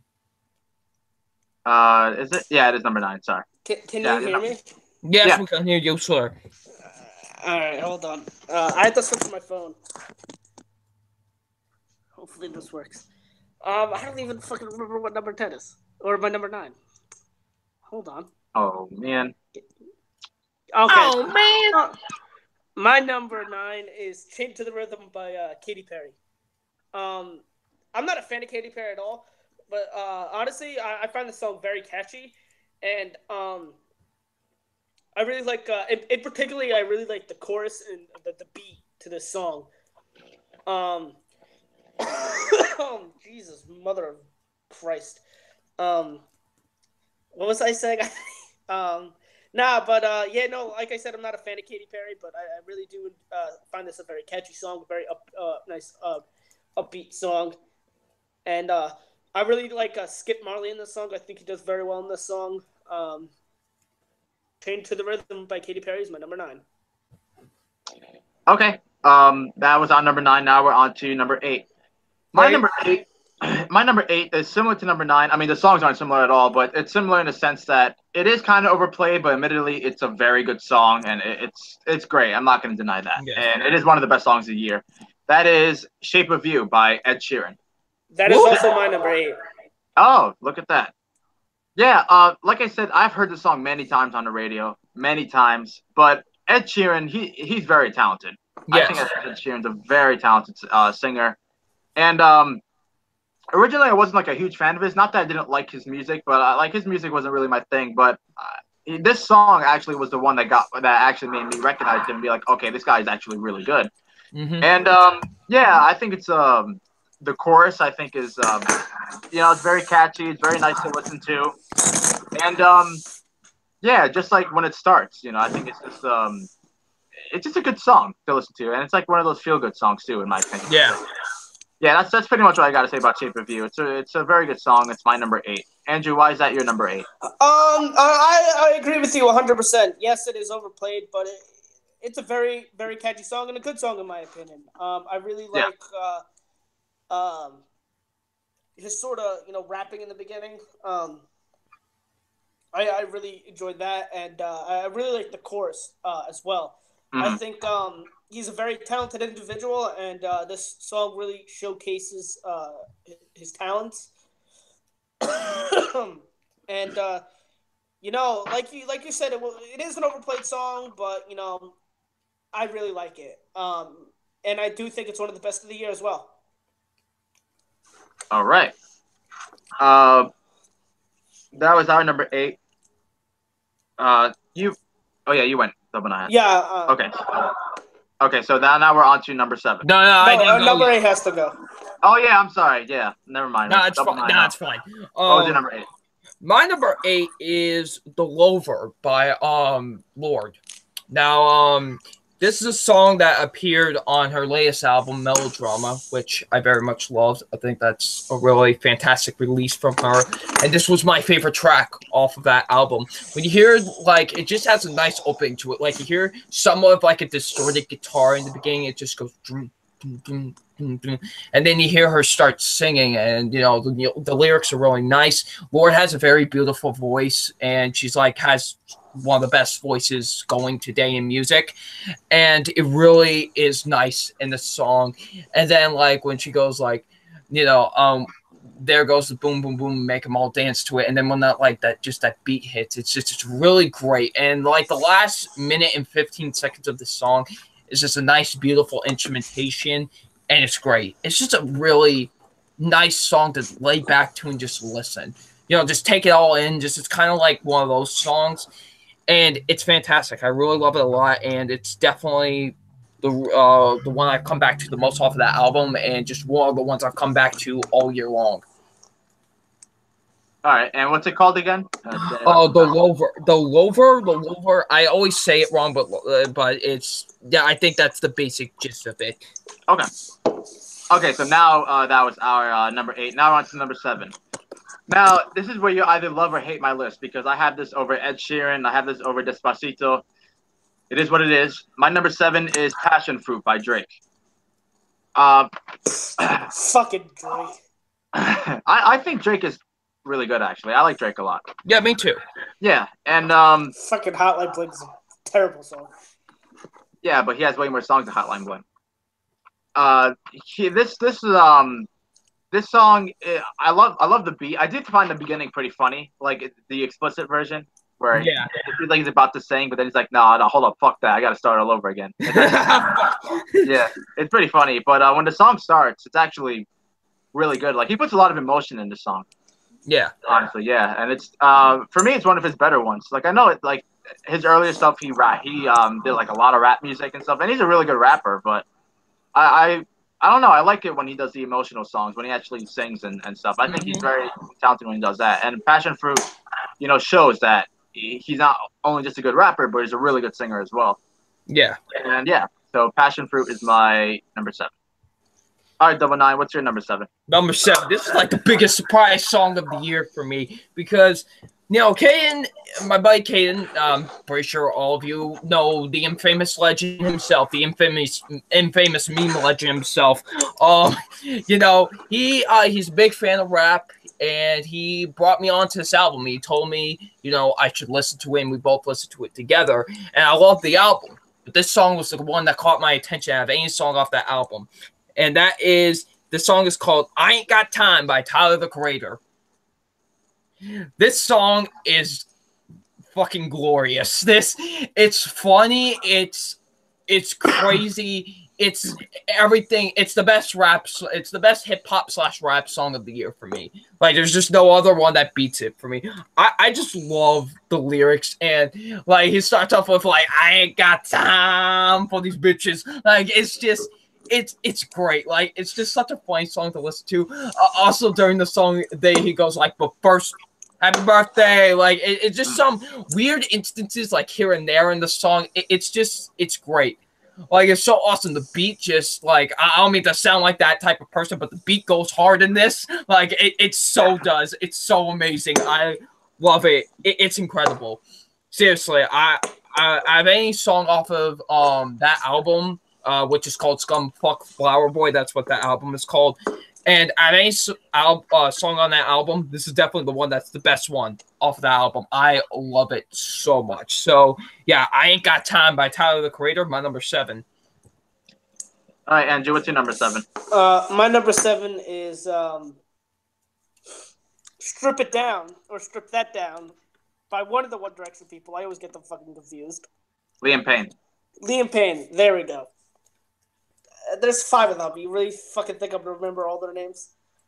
But in all seriousness, I really do think this is a really good song. Which surprises me because I'm not a fan of One Direction at all. But I really after hearing the song, this guy is pretty good. I like the chorus in particular, but I also really like even more is the acoustic version of the song because there's an acoustic version of the song, and I like that one even more.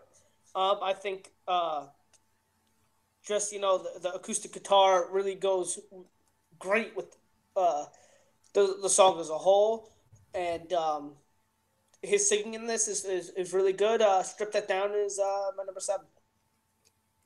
All right, now we're on to number 6. My number 6 is probably going to be higher on maybe not on your list, but I imagine like other people's lists because this song is like one of the most highly praised songs of the year, and that is "Humble" by Kendrick Lamar.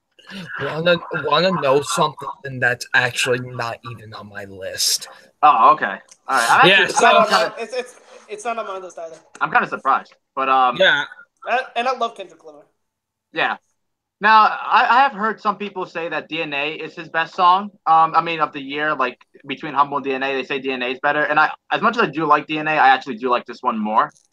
I Yeah, it's funny because when I first heard it, I wasn't too big on it. I thought it was okay, but the more I listened to it, like the more I liked it, and then like it got to the point where I loved it. I'm like, wow, this is actually a really good rap song. Mm-hmm. And it's like it doesn't have stupid lyrics or anything either. Like the lyrics are great, and yeah, and Kendrick Lamar is a very good rapper. It's a really good song. Yeah, I could definitely see why people have this as their number one, or some people do, but it's my number six. It's a very good rap song. Rap isn't my favorite genre at all. I think some rap is good, and yeah, Humble is a song I like a lot, and it is my number six. All right, Double Nine, what's your number six? Speaking of Kendrick Lamar, he's going to be doing some. He's producing the Black Panther soundtrack, so let's go, boys. Oh yeah, can't wait. That's another reason to be excited for that movie. Exactly. All right, my number six is "She's Creepin'" by Royal Blood. Now, this song is very mesmerizing. That's the best way I could put this. Because it's like, you hear this, like, because it's only two guys in this group. One does the bass / the vocals, and the other does the drumming. And the bass makes it sound like, and the bass and how he has it, like, toned and whatever, sounds like it's a guitar, and that's what's cool about it. It's very heavy, very grimy, but it works with the tone of the song, and just kind of his vocal, the lead singer's vocal work is really great on the song. And like when he sings, but I stopped listening, like how he would like pitch his voice like that, it just works. And just that breakdown that happens in the middle of the song is great. It's so fantastic. I know a lot of people's favorites off this album are like Lights Out or I Only Lie When I Love You and stuff like that. Or I know that's like a lot of people's favorite songs off of this album, but She's Creepin', just it's a song that just kind of just stuck with me the most out of anything off of this album, and it's fantastic. So yeah, definitely deserves a spot on my list at number 6. All right, Andrew, what's your number 6? My number 6 is One Foot by Walk the Moon. Oh, what? I love that song. It's a great song, and it's a very catchy song. I'm a big fan of Walk the Moon. I think they're really good. Sharp and Dance, I thought, was one of the best songs when it came out a couple years ago. I actually thought that was the best song of 2015 or 14, whenever it came out that year. I mean, I don't remember what fucking songs came out in 2015. I mean, Sorry was a cool song too, but Walk the Moon was pretty good as well. But anyway, we're here to talk about now, or last year rather. And One Foot is a very catchy song, and it's just a song that just one of those songs that gets stuck in your head, and I just want to listen to it constantly because it gets stuck in my head, and it's my number 6. All right, now we're on to number 5. We're on the top 5, bitches. Yeah, top 5. My number 5 is a song Andrew mentioned earlier, and that is "Walk on Water," the Eminem song with Beyonce. This to me is still the best song on the album. I was very disappointed in the album. I reviewed it like a couple of weeks ago, saying that I found the album very bland, unfortunately. But this to me is still a great song. And I'm not a big fan of Beyonce, honestly, but I think she does really great in this song. And a very catchy chorus. I love the lyrics. I think Eminem's rapping is really good in this song. It's just a great single from the disappointing album. And it's a song that I've listened to a lot. So, yeah, Walk on Water is my number 5. All right, Double Nine. What is your number 5? Let's let the salt power go by first. Okay. All right, number 5 on my list. Andrew had a Walk the Moon song on his list. And I do too, actually, but it's a different one. My number 5 is Headphones by Walk the Moon. This is off of, just like One Foot, this is off of that album, What If Nothing, and this is my favorite song off of there. It's very kind of almost like hard rock type of song. It has with the vibe with it. Like, it starts off with, like, just kind of the drums, and then when the lead singer sings, I can take a beating like a good pair of headphones, just all the instruments come in, it, like, has this very heavy guitar riff with it. And I know a lot of people were kind of mixed about this song, because the lyrics were very weird. The instrumentation was kind of weird. It's very different from a lot of the things Walk the Moon has done before. And that's what I kind of liked about it the most. Actually, the lyrics are really fucking weird with this song, but they're great. Like it talks about like I could take a beating like a good pair of headphones. I could take a hit like Karate Kid. It's really weird stuff, but it's great. And also, I love that the fact that he bleeps out the F word in the song. I just find it hilarious. Like he goes like, "You're so like," but he legitimately bleeps it out. Like you hear the bleep noise. It's pretty funny. So yeah, Headphones is a song that I've just been rocking out to ever since it was released as a single and ever since it came out on the album. So yeah, Headphones is my number 5. You know what's funny? There's only 2 songs I've listened to from that group. It's neither the 2 songs you mentioned. The 2 songs I've listened to from Walk the Moon is Shut Up and Dance With Me, which I like, and Anna's Son, which I love. I think that's a great song. Oh, Anna's Son is a great song. Oh, yeah. Also, I have a record player, and I have the Ghostbusters vinyl, and they actually, the first... Well, not the first one, but one of the songs on there is a cover of the Ghostbusters theme by Walk the Moon, which is a gazillion billion times better than the fucking Fall Out Boy version. Oh, that was garbage. The Fall Out Boy. Yeah, no, and I'm like, why didn't they just use the Walk the Moon version? Because the Walk the Moon version is leaps and bounds better than the Fall Out Boy version. That's a group I should listen to more. Yes, definitely. I love Anna's Son. If there are more songs like that, then I'll like them for sure. And they're like legitimately like look up their Ghostbusters, their cover of the Ghostbusters theme, because it's what I said that the Ghostbusters theme should have been just like a cover of the original by a newer band, and Walk the Moon did a cover, they recorded it. Why the fuck did they just use that fucking version? No, we had to get the stupid ass fucking Fall Out Boy version that we rarely heard in the fucking movie. Yeah. All right, Andrew, what's your number 5? My number 5 is I almost said strip that down again. No, it's by another One Direction, a former One Direction member, Sign of the Times by Harry Styles.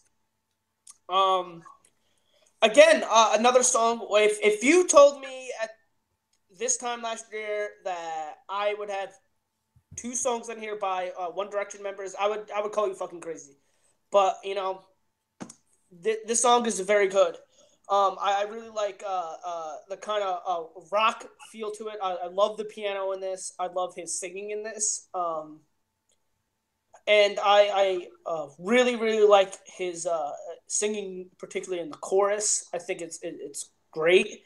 And it's another song that, that I could just see myself listening to over and over again. And, it's my number 5. All right, so that was our number 5. Now we're on to number 4. My number 4 is definitely another song that's been getting a lot of praise this year, and it's a really fantastic song. That is Thunder by Imagine Dragons. Bro, okay, thank you. Yes, I have another defender with this song. Thank you. Do people hate this song? People fucking hate this song, and I don't know why. Why? I don't get it. This is an awesome song. The music video, I like the music video, even though it's weird. But yeah, that was my favorite. I don't know if you remember, but that was my pick for the best music video of 2017, actually. Oh, yeah, that's right. Yeah. That's right. I remember because I pay attention. I pay attention. Shut up. I do. I pay attention all the time. All right, you were saying. I was saying that the song is, it's an awesome song, honestly. Like, I'm starting to get more into Imagine Dragons, honestly. Like, I don't know a lot of their songs, but this is definitely, out of the ones I've heard, one of my favorites. And there's obviously a reason why the song's very well praised. It's because how good the music is, how good the lyrics are, how good the chorus is. And, yeah, I mean, I think overall it's just a great song. It's really, really cool to listen to. And, yeah, Thunder by Imagine Dragons is my number 4. My number 4 is On Hold by the XX. Great song. This song is just... Now, I know the single was released in 2016, but I'm going to count it as a 2017 song because the album came out in 2017. So... Oh, no, my shoe. Andrew, ladies and gentlemen, always saying the randomness of shit. I mean, I'm too lazy to go get it. So. Oh man, but this song is just it's so mellow, but it's so great. Like you just sit back and just listen to it and just feel good. You know what I mean? Just feel good. Like it's one of those songs.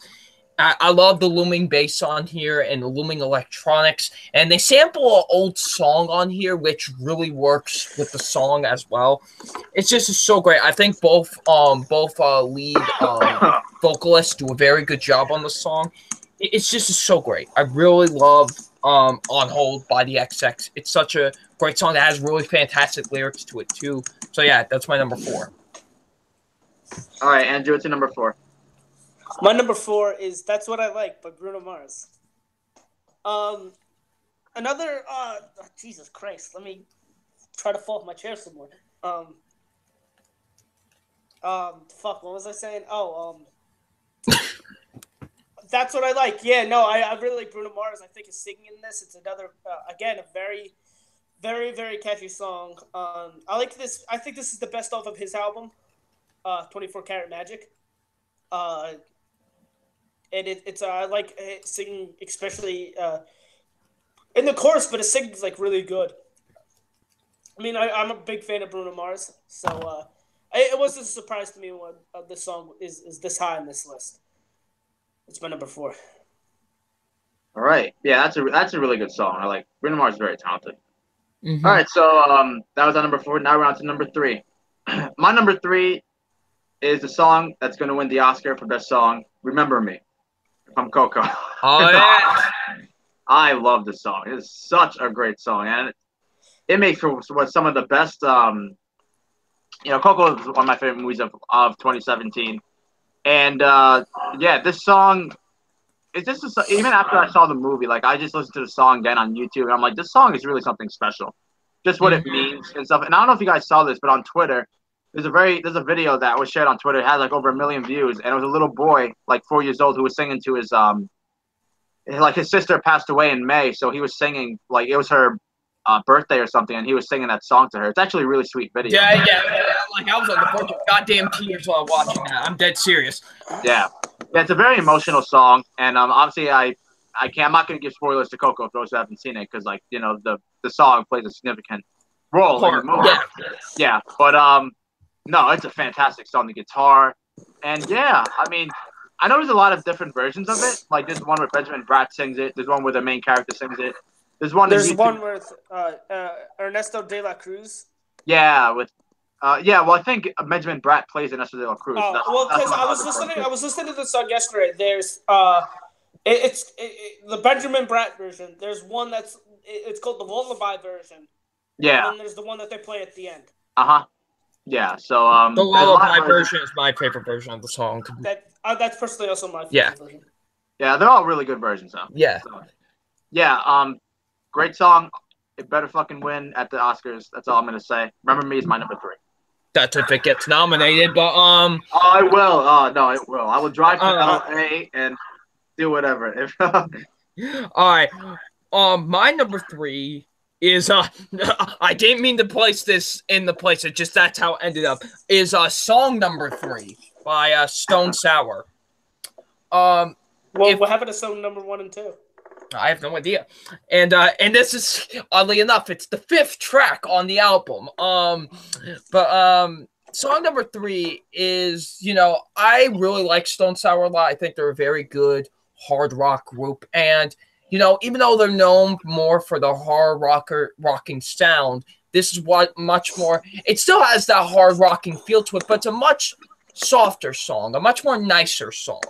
And it has a lot of heart to it, which I always appreciate songs. I always like songs that have a lot of heart to them, and this definitely does have a lot of heart to it, whether it be in the lyrics, Corey Taylor's vocal work, the instrumentation. It's just great. I love the guitar riff with this too. It's so fantastic. It's just a great rock song, and I love the fact that this was charting on like the mainstream rock charts so high. This was literally at number 1 on the mainstream rock charts, which I was happy for because it's such a great song. I really love song number 3 by Stone Sour a lot. It's easily the best song off of that album, Hydrograd, and it is just a top tier favorite for me. So, yeah, my number 3 is song number 3 by Stone Sour.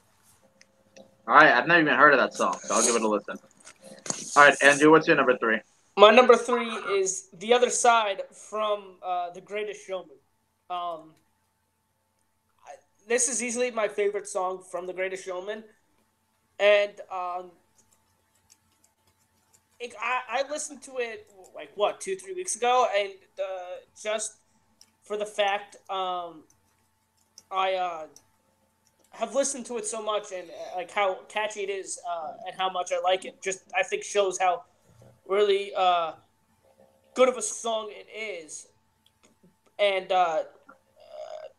Hugh Jackman and Zac Efron, I think, sing it phenomenally in the song.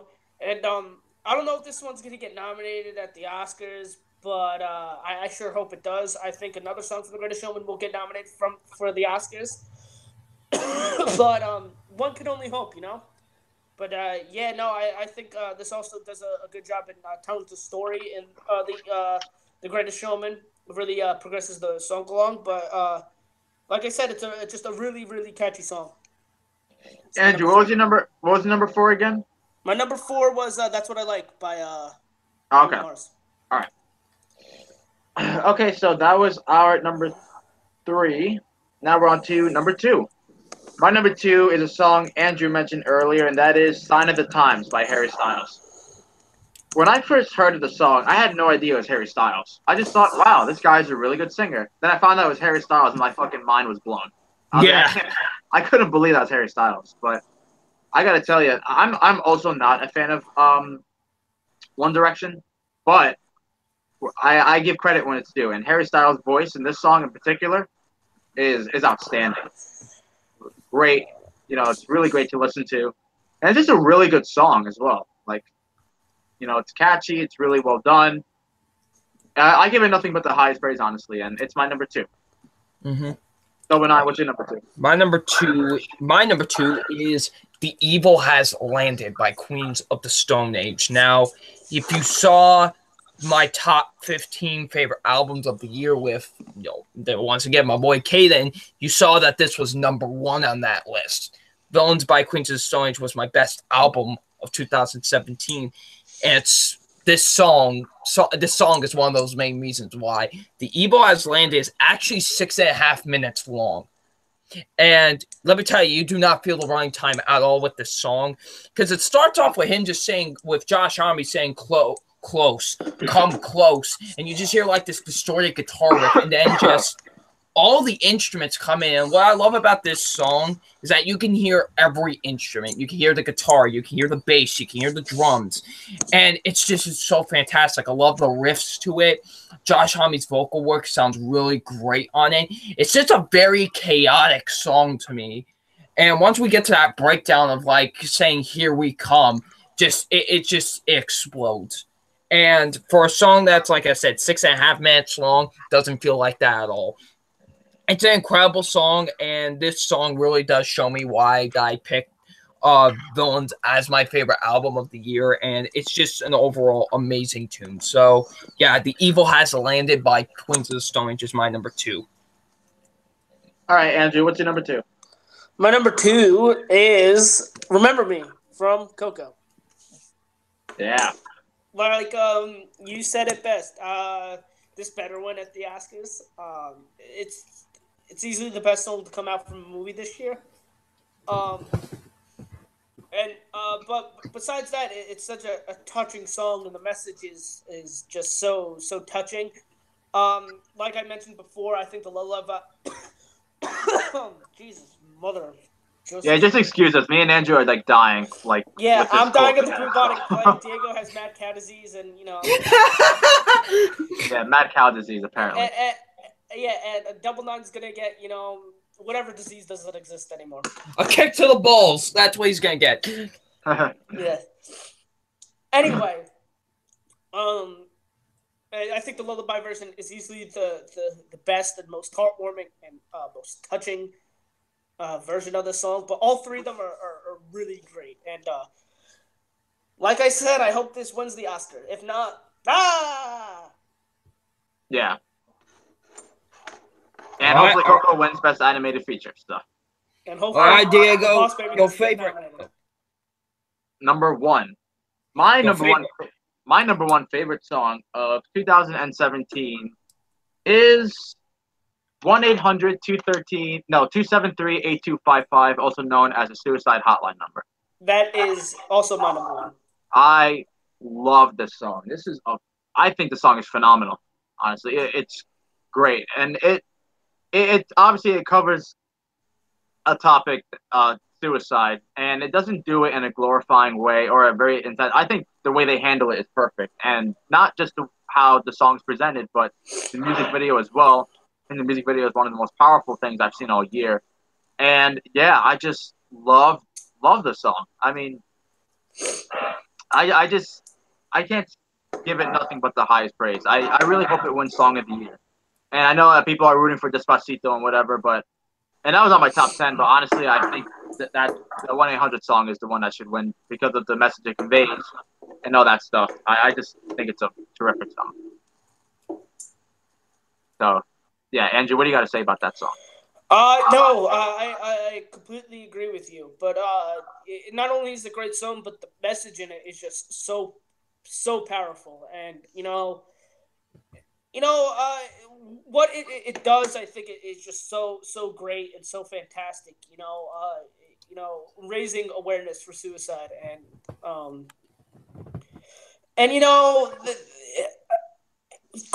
this is the way I feel like you should do it, like to raise awareness and talk about in a kind of positive manner,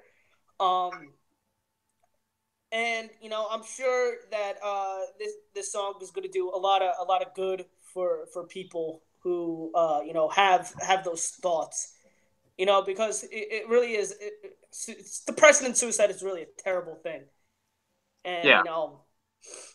But it's a very, very catchy song, and just a very good song. Like I said, it's easily my favorite of the year.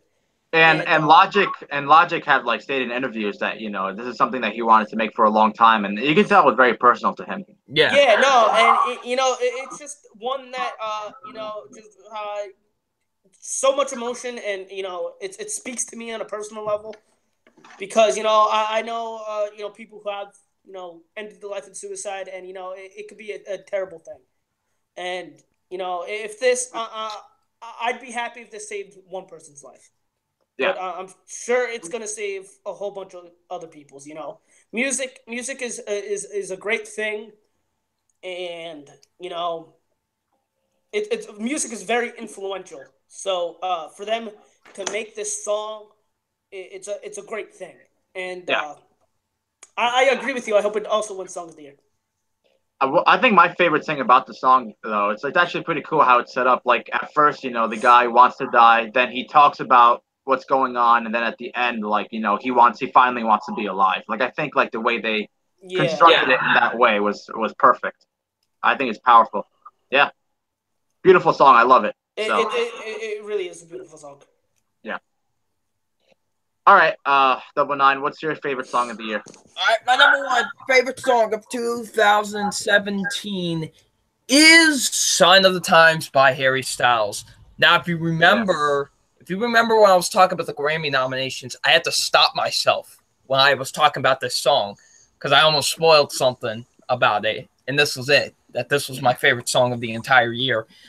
At the moment I listened to this, have I never been so surprised and so just blown away by something in a very long time. This shit hit me. This shit was powerful to me. I really love this song a lot. If I could see this being in my top 50 favorite songs of all time in the near future. This song is something truly special. I love the instrumentation. I love how it starts off slow. It's really slow. It's very mellow. But then once he sings the chorus for the first time, all the instruments rise up, and it's just beautiful. It's something amazing to listen to, honestly. It's very emotional. It hits you. No other song hit me harder than this song from this year. Like, Sign of the Times is truly an amazing song and just a truly amazing piece of music in general. And this is easily my favorite song of the entire year. There's just no other song that I listened to from this year that had more of an emotional impact on me and just overall just constructed as well as this song. So, yeah, my number one, Sign of the Times by Harry Styles. That would have been my number one if it wasn't for the, my number one. Yeah, overall. yeah. But that would have been my number one favorite. That's another really great song. So, all right. And do you guys want to do worst song of the year too? Because I have my worst. Do you guys want to do that? Sure, but you know what? Screw it. Yeah, Taylor Swift. Look at what we made me do. Yeah, same here. Fuck that song. That song was garbage. All of us had the same worst song. That's so bad. Oh my god, that's Taylor Swift never do anything like that ever again. All right, so and that's that. So that's a wrap of the podcast. I want to thank you guys for joining me as always, and I want to thank everyone else in the live chat.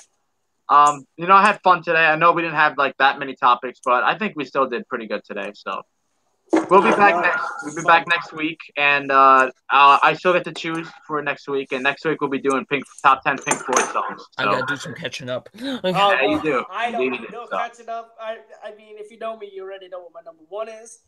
But yeah. But yeah, I can't wait to talk. Pink Floyd's one of my favorite groups. So, yep, that should be interesting. So, do you guys want to say anything before I end the broadcast?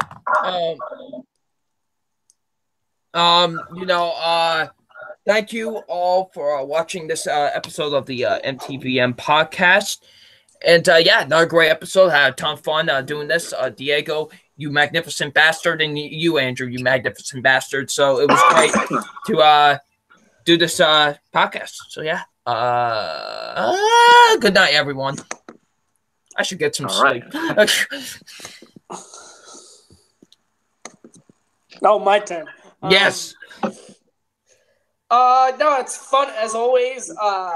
It was good reflecting back on the year a little bit, and kind of looking forward to what is to come.